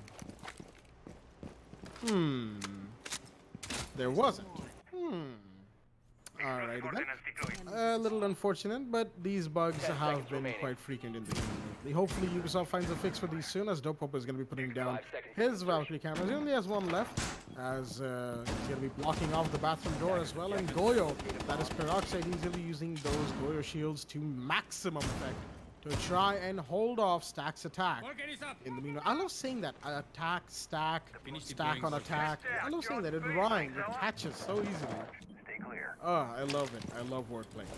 And hopefully Stack appreciates this little bit that I'm doing if they come back to watch, as now it's up to Triple, who's playing below Kitchen, using the cardiac sensor. He knows that there's a lot of players playing around Kitchen, as Zabana's going to be looking to open blue hatch for the time being. Tsushima, of course, smartly avoiding the Kitchen hatch for the time being. Either that or he's opened it already, as Twitch is already pushing through dirt, but the Barbarian gives away his position, and the Jaeger's going to peek, but there's Thermite to come, and he's taken out as well. Ground Clown dropping Diffuser inside of dirt has put Hawks in a massive early game advantage, because he has control over how the rest of this round goes. Without the Diffuser, Stack is going to be completely powerless unless they somehow manage to kill the all remaining 5 defenders. All the hatches have been opened by the side of Tsushima. For the meanwhile, he's going to be looking to play vertical for the time being, but there's of course Pulse. He probably still has his C4, and actually the kitchen hatch is yet to be opened, but Tsushima is actually out. Oh, the C4 did come out right there, but to no effect. The Pulse is not a C4, but he's going to be taking shots from the Hibana. Hibana also takes quite a lot of shots, as Triple and Tsushima are both down to very low HP. Tsushima still looking to play that angle, as Snow has moved inside of dirt to try and play against Crown Clown and try to retrieve the Diffuser. It's going to be a big situation, but Triple is actually dropped. He's down inside the side from the looks of things, but the kill hasn't been secured quite yet from the side of the attack, which means he can be revived up to 20 HP and still maintain the 5v3 round man advantage. The main stairs push is happening, and there's people through the certain lines of sight that have been established from the opposite wall, and Pulse is going to be playing vertical to try and get a couple of kills for the side of his team, or at the very least help his team gain a couple of kills for themselves. He sees one rotate through, but he's not going to be able to get the shot off. Triple has been revived, and he's now back up to 20 HP. The player in blue will now know, everyone in fact will now know, that Snow is going to be pushing on the basement hallway for the time being, as Abana has come to join him in this endeavor, but it looks like a very unwinnable situation for the side of Stack, as they look to just try and somehow make these rounds count.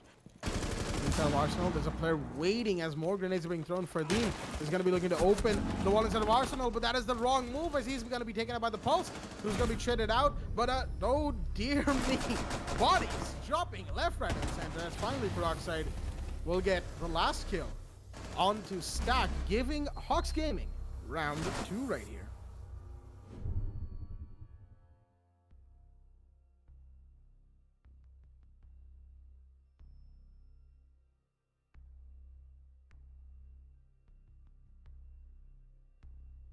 One in this situation here on Clubhouse. The early game equalizer can indicate quite a lot of things, but it also cannot, as if we read too much into this, it's just going to make me look like an absolute idiot.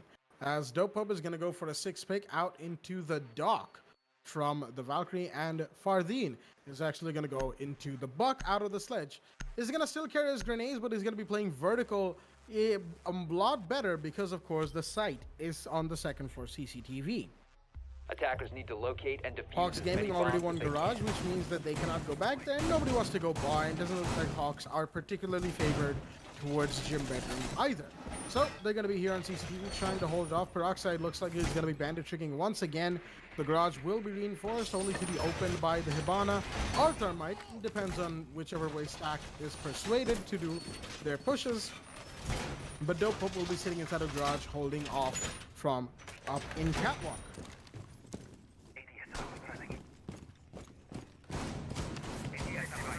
Of course, Unknown Gamer on the Mozzie, he's one of the more important players in this. Oh, okay, both of the chunks will be taken out by Doc, as they just stacked up on the barbed wire there. Unfortunate for the side of Stack, as you want to save as many drones as possible in the prep phase, so that your drone economy is looking oh so beautiful in the action phase. But speaking of the action phase, we are well and truly in the thick of it now, as the Stack is going to be back on this attack to make the win happen, right?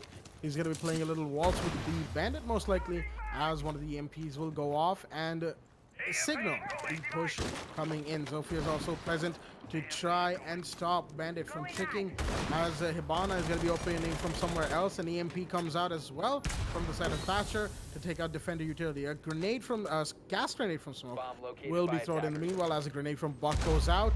It doesn't connect, but Peroxide goes very low on HP as he's forced to pull away, and the breach has happened from the side of Stack. The main wall is open. Triple in the meanwhile is actually going to drop for Adina, and Dope is going to drop Snow. That's a quick 2 kills for the side of Stack, who, for the side of Hawks Gaming, excuse me. The Doc sitting inside of Catwalk is proving oh so fatal for Stack to try and play against, but he knows that Garage is being opened below him, and he goes for this peek, but the Hibana has made a line of sight there, and the Doc is forced to push, excuse me, all the way down to Oil Pit through Blue and up the Blue stairs into Stock, or, well, Lounge, actually. But the Garage push will be secured for the time being, as this door, the Garage door is being watched. Triple is going to be looking to push as well, but Doc is taken out, and the Jaeger is here to get a refrag, but Chunchan has to look at that angle very soon, and he will. He's still going to be holding it down because he's apprehensive. Kishima, in the meanwhile, is taking some damage from the gas grenade. That's Triple actually gets a nice headshot on to Chunchan, man. That is a double kill for him, and the Thermite is down, but Snapper's going to take down Peroxide, trying to equalize the man count. It's a 2v3, a 2v2, as Kishima is going to drop the smoke as well. Another rotate is coming out from the construction window, and unfortunately Hibana is going to miss it for the time being, but the Zofia is in, which is going to be denying the rotate from Mozzie, who's forced to push back into construction. He has the diffuser, and he's going to be going for a plant, which most likely will be a bait plant, because Undergamer is right there to try and push. The cover isn't quite there from Hibana, but the Zofia is going to get the plant off, and shots are now going to be fired, but the Zofia rotates red, gets a double kill for himself. That is Triple off the board, and now it's up to Unknown Gamer, who just expanded his C4, rotating up the red stairs right now to try and get this 1v2 post-plant play here. He knows that there's somebody in Garage, and he's going to have to go for the peak, but there's somebody outside of Breach watching as well, and Hibana knows exactly where this Moz is going to be pushing from the Zofia. He gets a few free fires in. Hibana peeks from the Garage window, and there we go. Stack is going to win round 3 off the back of a great play from Skishima and the Zofia to win CCTV.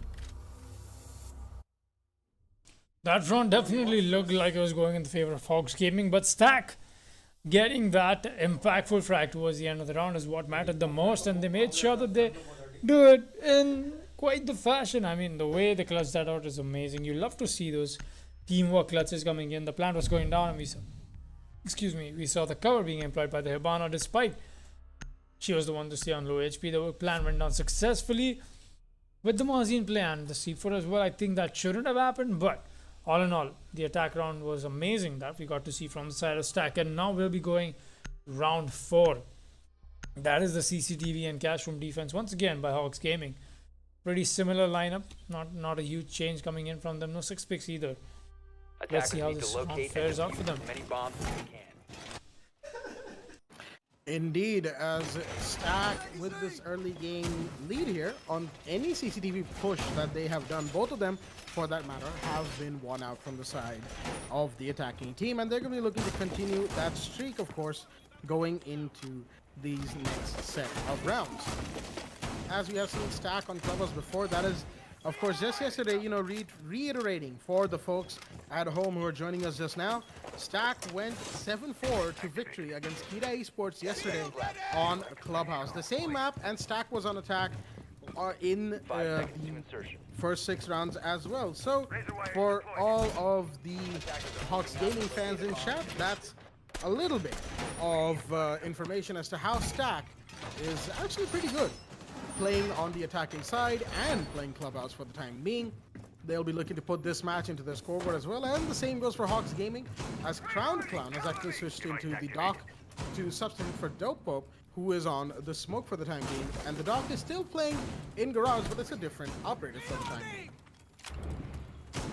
As the Bandit trick is actually happening on the main CCTV wall, he's going to put down both of the batteries, and he's actually going to be playing a waltz with the Thermite for the time being, but Zofia is going to put up concussions to make the Bandit think that that is going to be when the push is happening, but it's not. So Thermite actually is busy opening up garage, which is going to be exactly what has happened just now for the side of Stack. Garage has been opened, a line of sight has been established to play against the dock right now. And Peroxide, he knows that there's probably going to be somebody trying to grenade from the window of CCTV. Thermite is still waltzing around with brimstones in his hand, and unfortunately that concussion does not stun the bandit, but the grenade comes out and Peroxide is forced to run away, but he's going to come back to try and deny the bandit, Thermite, and he will. One is done. One of the brimstones is taken out, and Peroxide is playing very dangerously right now, but that has denied the Thermite the use of his exothermic charge as he used the other one inside of garage. That's a big play right there, because the main wall can now no longer be pushed for Stack. Big plays coming out as Dope actually has taken quite a lot of damage in the meanwhile. The Doc is a little busy, but he will still find time to heal up his buddy Smoke. As with that being said, Triple's going to find Snow. That's the first kill on the side of the defense, and Dopo once again taking quite a lot of shots from the Bucks sitting here on CCTV window. Crown Clan is going to find Sniper, and this is an early disadvantage for the side of Stack, as Chun Chun Man is finally going to take down Crown Clown, and Tsushima's going to get triple. That's another couple of big kills. The Doc and Eager off the board, and things are happening also quickly with less than 50 seconds left in the round. Dope Hope right here on the smoke. He's playing the CCTV window. He's been playing that for some time now.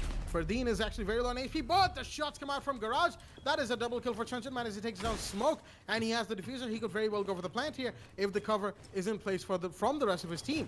In the meanwhile, the construction is not being pushed, but on top of red is an operator. Chun Chun Man is going to go for the defuse. Unknown Gamer is going to be looking for a C4. Peroxide throws a C4 in, but that misses, and the plant is going to go off as Fardine goes down, and Thermite goes down as well. It is down to a 1v2, a 0v2 quickly.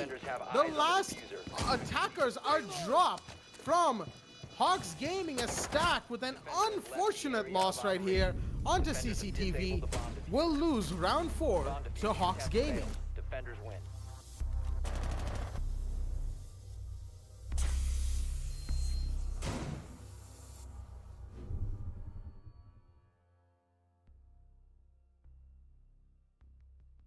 Alrighty then, the rounds are coming close, and the operators are getting the match is getting even closer, as it is 2-2 here on round 5 for both the teams in play. Stack and Hawks Gaming looks like are going to be locking horns for some time now, as we're going to be heading into round 5, 2 rounds away from roll swap. Triple is going to 6-pick out from Doc into the Pulse, and that is, of course, because they are going into the basement church defense. Defenders, protect your bombs from being defused by attackers.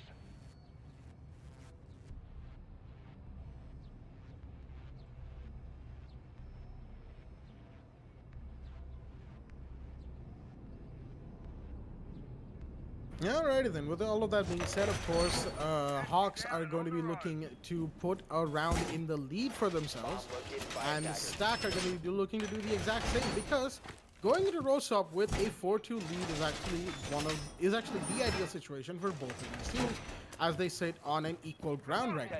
Of course, we are down in church, and the last time we saw both of these teams go for church, it was the victory for Hawks Gaming on the defense right here. As Peroxide, he's on the go, putting down his last shield to help his team secure the push from blue stairs. And Triple on the Pulse, as I said, he's going to be arguably the most important operator in the lineup here for the side of Hawks Gaming, and the most deadly for the side of Stack, because of the fact that he has a cardiac sensor and a C4 to go with. In the meanwhile, lines of sight and rotations are being set up by Unknown Gamer. He is, of course, the Mozzie with the secondary shotgun of the Super Shorty, as the hash above him in blue is going to be opened by Hibana, who was just in stocks a few seconds ago. He's going to put down a pest right there to secure a drone that's going to be dropping from the blue hatch, which is, of course, a good play. Mozzie runs counter intel, which Mozzie is for counter intel. That is literally his job, as Blackbeard unfortunately lost his drone. And oh, I just noticed there's a lion in play. That is Sniper Want Candy. Or inside of Oil Pit, Blackbeard is going to be pushing up to the Mozzie, who is sitting here, and he should see him any second now. He does, but he's going to lose that gunfire. Unfortunate for the Blackbeard, and what a shot from Unknown Gamer to take the head off of Snow. and a stopper's push in its tracks. He knows that there's somebody pushing from potentially blue stairs, and he's going to rotate to the other side of utility, other side of that giant unit that he was in just a second ago, and Thermite takes a Thermite is going to be denied by an impact trick from Peroxide.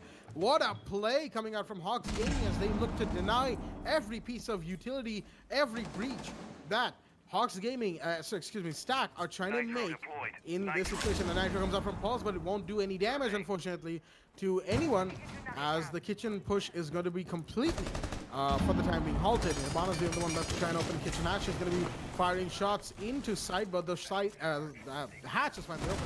Sniper is going to be taken out by Triple with a trade onto between both the operators, but the church push has happened. But unfortunately, Thermite is down right there, and Dope Hope will finally secure the kill onto Chunchan Man, and it is now a 2v4. But 3 defenders are very low on HP, which might just be easy pickings for the side of Stack as they look to make this push happen. Fardeen is going to drop Dope Hope. That's one of the defenders down, and on the main stairs is the Buck.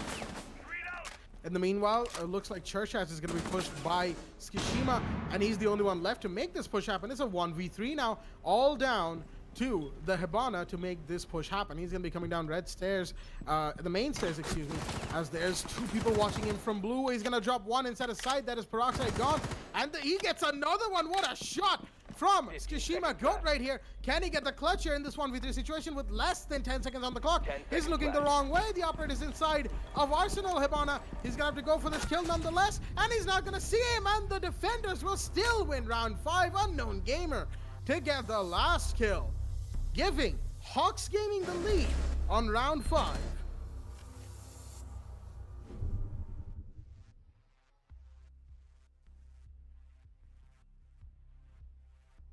One more round left from the side of left on this match, excuse me, as they are going to be going into roll swap in round 7. It is a 3-2 situation that Hawks Gaming has finally taken the lead in, as they're going to be going to Gym Bedroom finally, because they are, of course, forced to. They've won CCTV and Church in consecution, which means that Gym Bedroom is the only viable site left for them. I say viable. Bar Gaming, let's just be real here, it's not a site. It's just a place you go to for chills.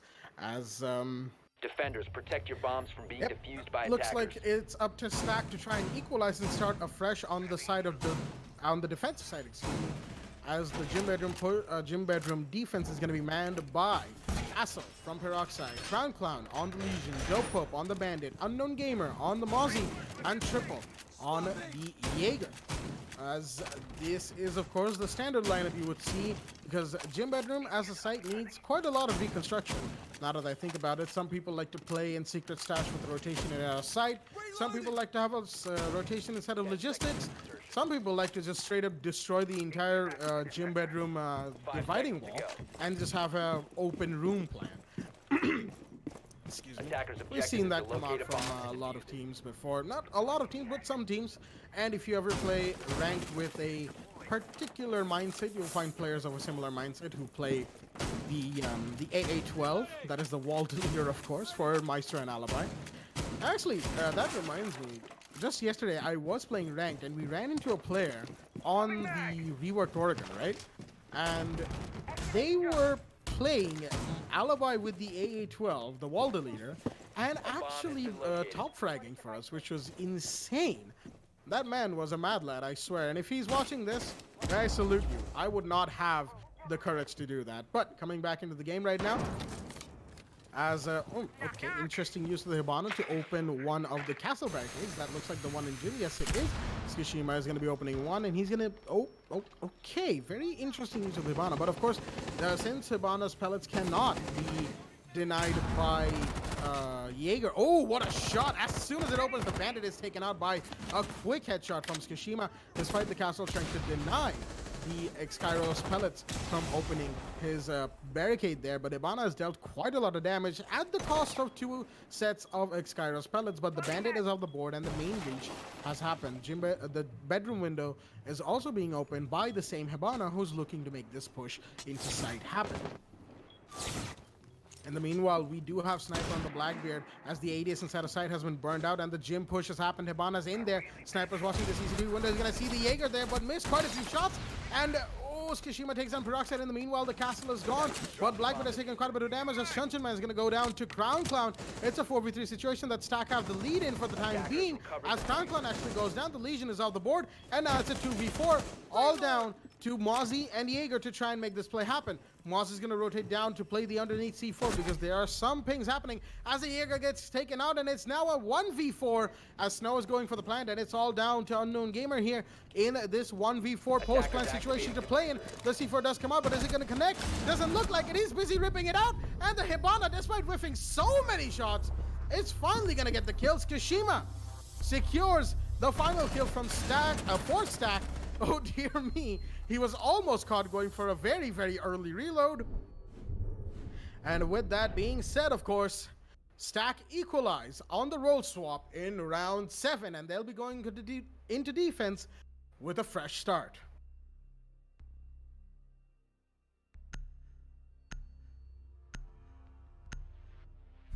What a game we have on our hands, ladies and gentlemen. What a game indeed. Foxy, do you have any thoughts on the match that we have on hand right now? I mean, we're getting to see overtime coming up, mostly. I mean, 3-3, and with the side swap coming in, it's just amazing to watch that. And with that being said, we'll be seeing them make the side swap. Goat is going to go onto the pulse, and we'll be seeing them go into the bottom floor defense, and that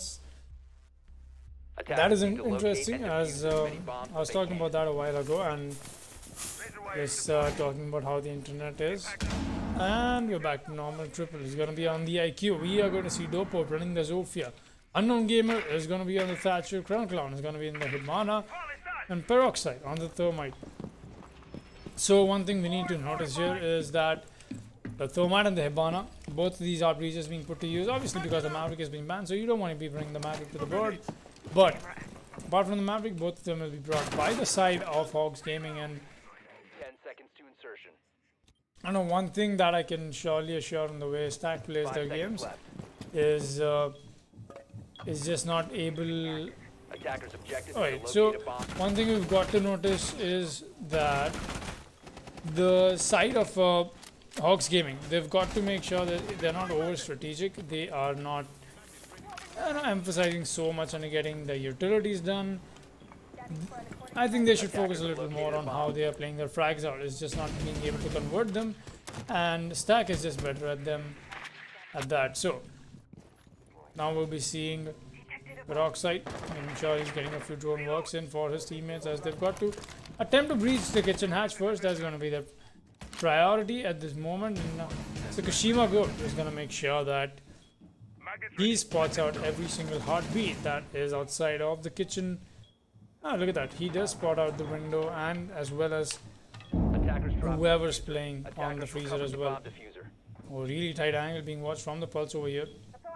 Could possibly get a kill off of it as well. Not exactly sure. I have to be a little careful, Hibana. Nope. Well, doesn't. Oh, he's actually going for the upside down repel, and this could be exactly what he needs. But no, the dirt push has happened in the meanwhile. And unfortunate for Kashima, he was too distracted on the to deny the Hibana opening the kitchen hatch, as he's gonna go down, unfortunately, to Dopo pushing into dirt, as he is gonna secure himself, hunker down, and wait for his team to give him the call to make another push happen. A big kill, because Kashima on the pulse, we saw him get an ace yesterday, for that matter, in this exact site. And he's unfortunately not going to be influencing the round this time around, but Peroxide is going to drop Chun Man in the meanwhile, as Sniper is going to take down Triple. So the first kill for Stack onto Hawks has been confirmed, but it is a 4v3, and the dirt push is being washed as Unknown Gamer is going to take down Snow. It's a 2v4 now, and the plant is going off, but oh no, the C4 throw attempt from the Valkyrie was shut down, as now in a post-plant situation for Dean. He already has one kill to his name, and that is Dopo.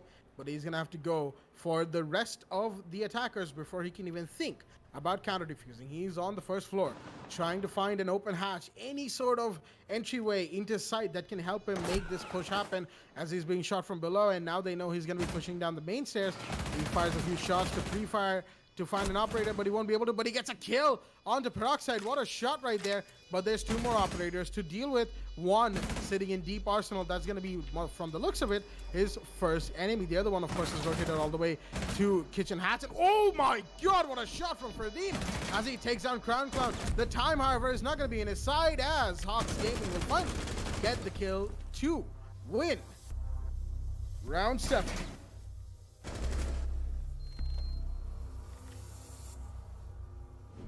It was almost the play from the Lonely Legion, almost being the keyword there, because he was shut down and the time was not on his side to begin with, as that long rotate through church down the main stairs is what cost him.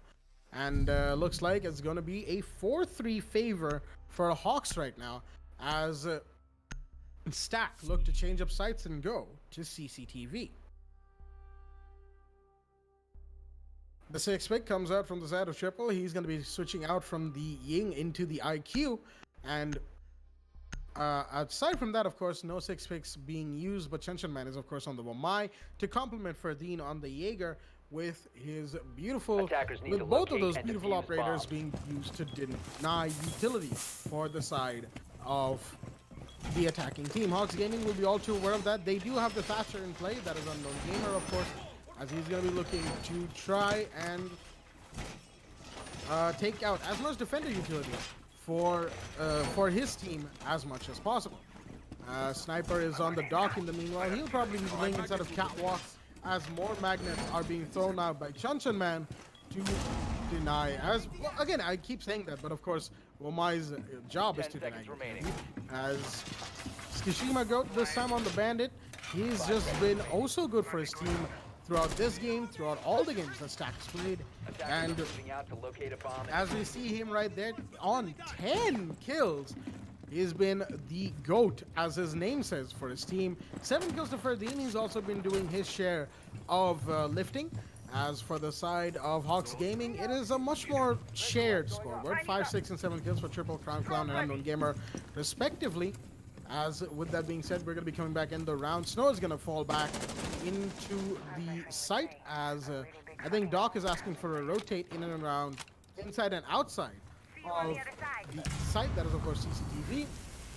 In the meanwhile, the main breach is already going to go down, as Hibana has made a line of sight, and Thermite, in the meanwhile, has opened up garage. The Hibana's Excalibur spell is being used to make a line of sight before Bandit can get there.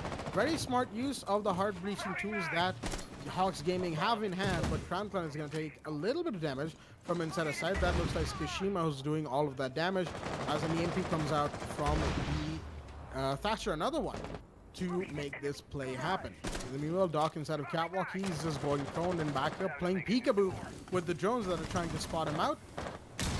And the main wall is finally going to be breached from the side of Hawks Gaming. Still, Doc is just playing around right now, as Kishima's going to go down.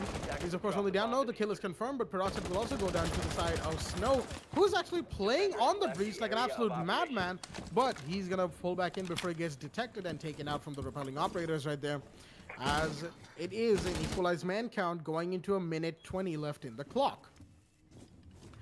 Angles are being held by the side of Stack as they look to try and equalize the rounds for themselves. And that is, of course, exactly what they need to do. Just hold on to their positions, hold on to their butts as they go into the last 60 seconds of the round. And the garage push is actually going to happen. Garage push, excuse me, is going to happen from the attacking team for the time being, as so close Snow is to getting a couple of kills for himself. But is he going to be spotted out by the attackers inside of the garage? No, I don't think he will. As Sniper One Candy is going to take down Dopo, and oh dear me, the push from Kaid is going to be what exactly gets him killed, but the IQ is shared out by the Doc sitting in there as well. Sniper One Candy has taken the man count and pulled it in favor of his team, as wait, is that Crown Cloud inside of sight? He is, but he's waiting for his teammate to provide cover before he can go for the plant. But there's a Womai right close to him, along with, of course, Ferdine on the Jaeger, who's waiting for the sound cue of the plant to deny. There's, of course, Doc inside of Catwalk as well. So Crown Clown very very aware of exactly what's happening. He's not going to go with the plan just yet. Shots are being fired, and the Jaeger takes no damage, actually. But the Thatcher will take all the damage. As it's down to Hibana, who knives Chuncheon Man in the meanwhile. It is a 1v2 situation for him as 5 seconds left in the round. He's going to have to go for the plan, but are the defenders pushing him? They are not. Are they aware where the plan is going down? Doesn't look like it, but he's going to have to stick it as Ferdinand comes in. So does the Doc, and the Jaeger will get the kill on the 1v1. Crown Clan, unfortunately, caught between two operators. As Ferdinand goes for the counter defuse, and Stack will equalize on round 8, 4-4 in no one's favor.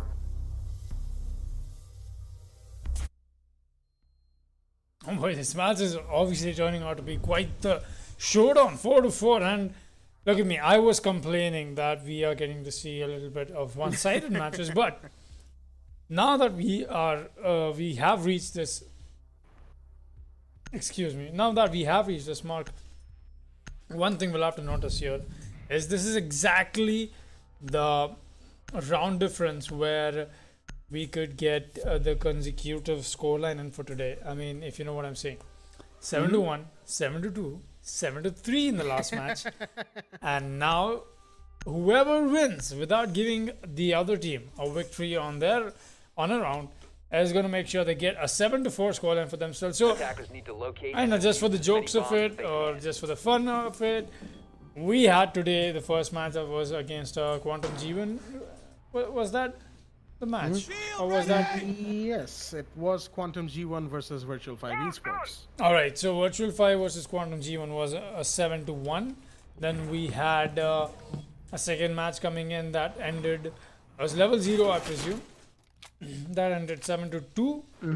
Then we came down to Kira Esports. Esports that ended 7-3. And then, now we're here on a 4-4 equalized scoreline.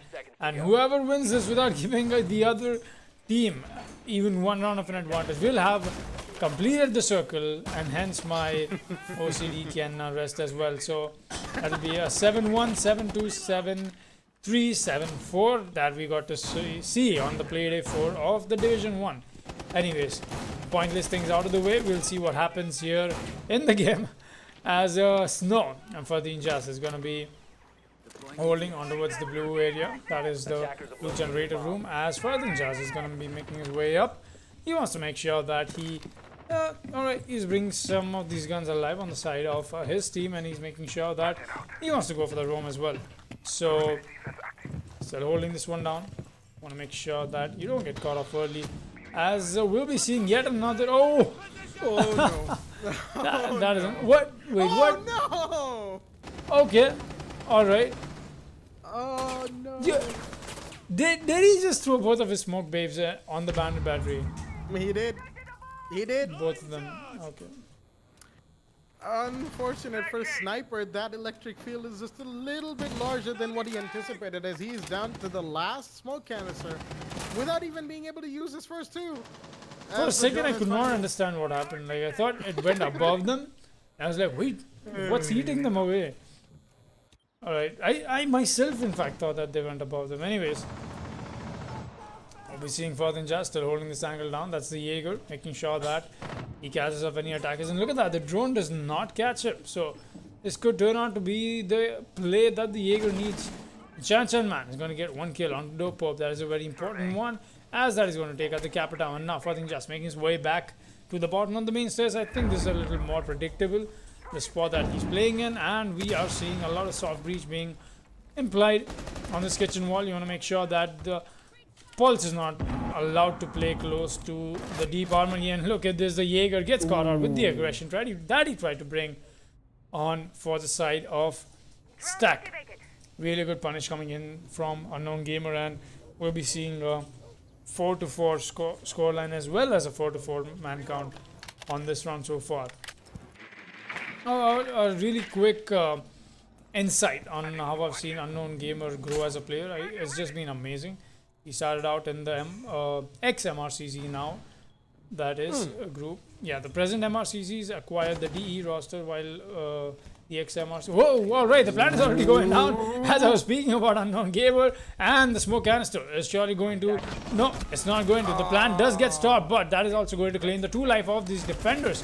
And now we come down to a 3 versus 3. Unknown Gamer is gonna drop Takashima Goat, and now it all comes down to who gets the plan down. It's a 1 versus 2. Snow is going to get one. Where is the last attacker? It is Unknown Gamer. Can he get this clutch? No, he won't.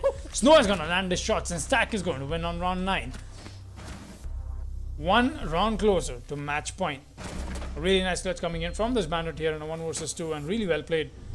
Oh boy, I was not expecting Hawks Gaming to go all Kira Esports on me. They're like, well, let's just quickly get the plan down. We don't really care. Let's play post plant. And just I was dropping some insights here and there about the players I know. And all right, it's a nice round coming in from the side of Stack. A good attempt from Hawks Gaming either way. So we'll be proceeding to round 10 as 5-4 is the scoreline. And we are seeing Hawks Gaming 2 rounds away from match point, 1 round away from the equalizer, while all Stack has to do is get 1 round on board and get the next one as well, as they'll be sitting on match point.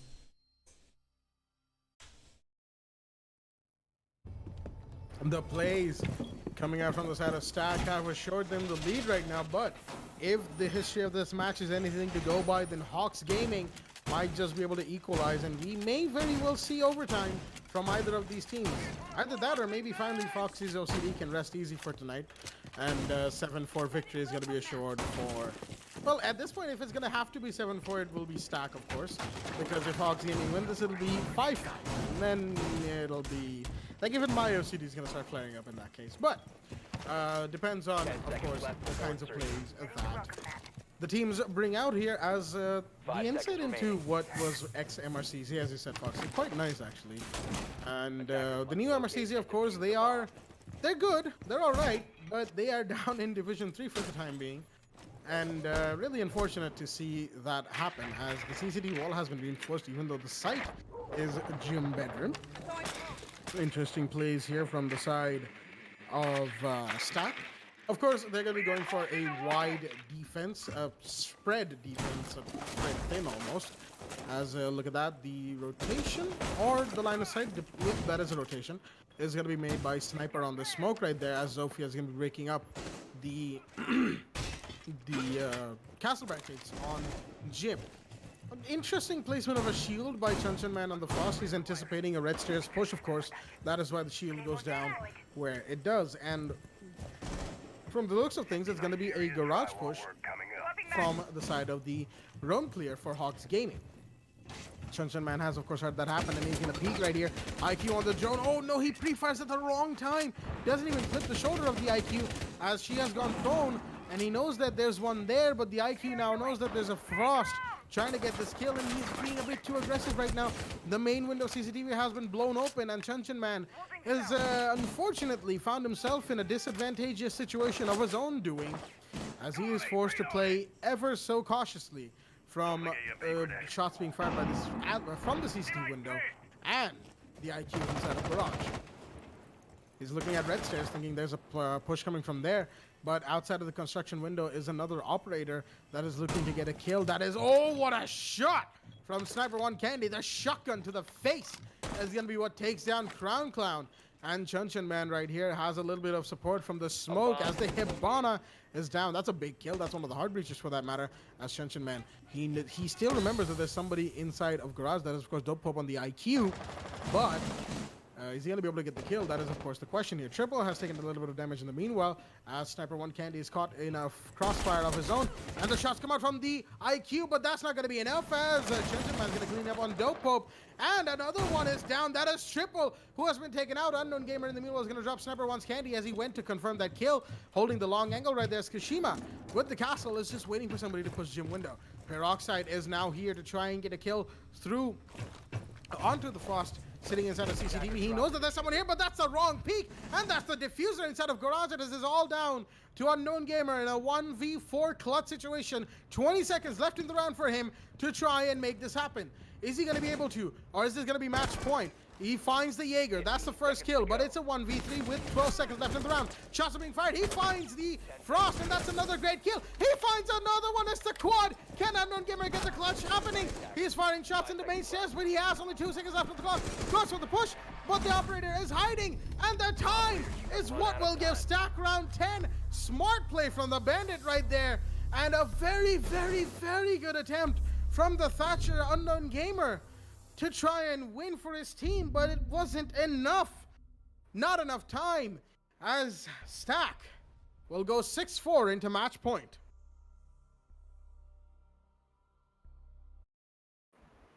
Quite the amazing attempt that we got to see Unknown Gamer from, and just as I was speaking about him a round ago, that has been amazing. Watch this player grow from Mercenaries and then now into Hawks Gaming and so on and so on. He just showed how amazing of a player he is with that amazing attempt on the quad kill ace clutch situation, but just could not convert the last one. Only understandable. As Stack, you wouldn't want to give away a round that was clearly yours, and that is why we saw the Bandit hide in the last few seconds.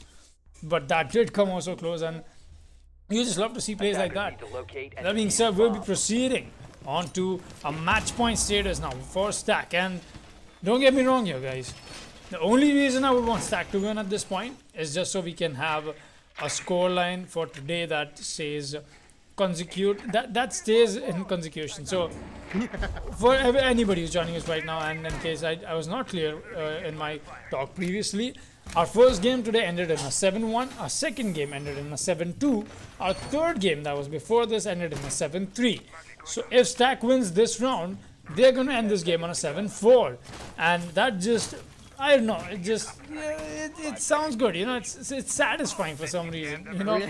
7-1, 7-2, 7-3, 7-4, those are your 4 matches in the Playday 4 of Division 1. Not yet, obviously, that was just me joking around. Love to see Hawks Gaming make this comeback happen, as we are seeing Stack sitting on the match point as well. 6-4 is the scoreline, as we'll be seeing Snow trying to get some pre-fires in. Chanson, man, that is going to be on the Wamai this time around. Sniper 1 Candy. He's got a lot of freeway to work with this time around, and Hibana, despite the wall being soft, is going to choose to use her pellets. And look at that, he's going to get punished for it. Triple, losing his head to the ACOG or the Doc. Clown is going to punish Sukashima Good. Meanwhile, excuse me, as I'm not exactly sure where that kill came in from. Still be seeing a Doc hold on onto the garage, as Clown is going to be peeking the same angle that we saw Hibana peek just a moment ago. Meanwhile, Thermite getting ready for the breach to go down, and there is Snow as well. He's up and ready to get the bandit trick in his place as well. And look at that, a classic concussion Zofia. Alright, not the concussions this time around, I assume. Okay, Fardin is onto something. He could even spot the Zofia here right beside him, and he's going to do exactly that. He's going to drop the Zofia. It's only a matter of time till he gets refragged. Yes, he's not going to get refragged, as he's going to win that gunfight as well. And Dope Pop goes down. It all comes down to Peroxide and Unknown Gamer to clutch it out for the team. We've seen these both two amazing players bring out so much caliber in them in moments like these. Unknown Gamer, all eyes on him, and Peroxide. He's going to be outside the breach. Going to try and find one. Doesn't find him. Not yet. That's going to be the Doc. Sniper 1 can. He can still heal himself back up. He's got to be a little too... Oh, just as I was about to say patient, he's going to peek and take his head taken off. And now we have Peroxide and Unknown Gamer still trying to stay alive for their team. They do have the garage control given away to the attackers, and that is exactly why the Thatcher is going to move out. But he does notice that the bandit is down below. That is going to be Snow. He's going to have the C4 in play, possibly waiting for a breach push coming in that he can use and dispatch the planter or anybody who walks in on towards side the servers. Peroxide still holding this angle. He's got Unknown Gamer to support him as well. He's going to move in on the side, and he's going to be the planter as well. But the C4, just like I said, is into play, and that is it. GG's get dropped in the chat, and Stack is going to win on round 11 and take it 7-4. Boy. Thank you, Stack. What a match day, indeed. What a match day indeed for all of the teams here on match day 4 of Division 1. And that was the concluding game of play week 2 of the WD Black the Esports Club League 4 Rainbow Six Siege. Your results for today: Quantum G1 7-1 victory, Level 0 Esports 7-2 victory, Kira Esports 7-3 victory, and Stack 7-4 victory. The consecution of rounds is so satisfying to say. That's why I just had to do that. Do excuse me. No offense to anybody. No offense to any of the fans of the losing teams. You know, it was just a bad day for certain teams in the roster. But of course, that is just how the cookie crumbles sometimes. Right. All right, so that was it for our match day 2 on the Division 1 play day, match day 4, excuse me. It's the week 2 match day 2, but in general, it's the match day 4.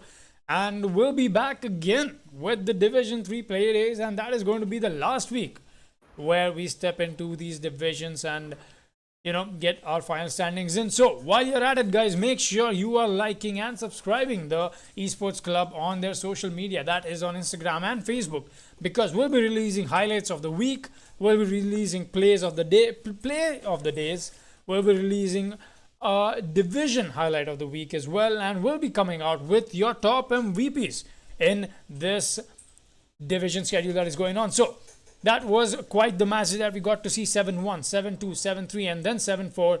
A little unreal, as this is the first time, in fact, I'm having a chance to cast on a scoreline like that. But speaking of which, it was an amazing series of matches that we got to see today. A little more one-sided, I would say. Yes, I was expecting Division 1 matches to be a little more close like it was in the first week. But what does that tell us? Is that the competition is only getting tougher. All these teams are grinding oh so hard. Make sure that they don't go down without a fight. And with that being said, we are not going down without a fight either, and we'll be bringing you maximum Siege content every single day of the week. Make sure you are subscribed to the Esports Club channel, both on YouTube and Facebook. We'll be bringing you more amazing content soon. This is me, Foxtrot, and joining me is Blackjack. We'll be back the day after tomorrow with Division 3, Week 3, Play Day 5. That'll be it from us today. Have a good night.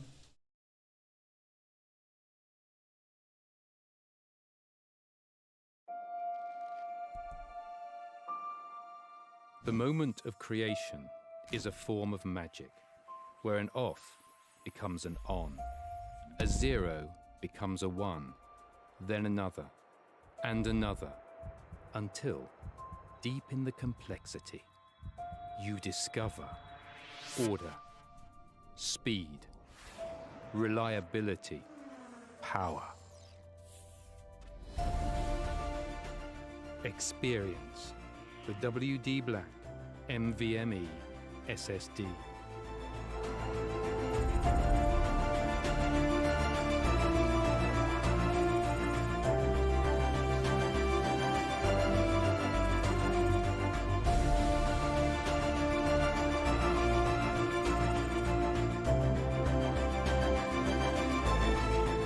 Fueled by darkness. Level up to NVMe SSD performance.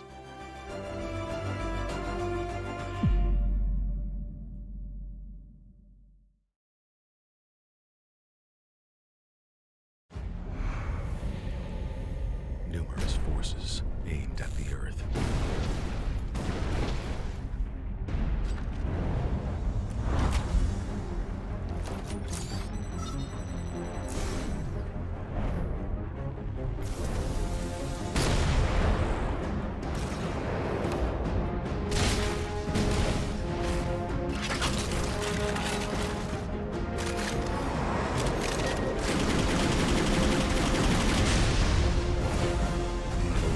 And injustice.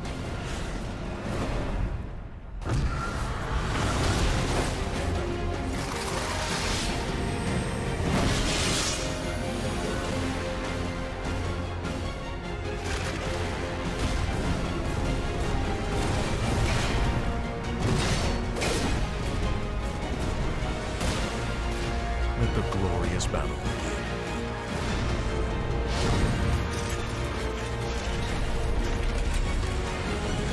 Geared up for victory. LG Ultragear Gaming Monitor.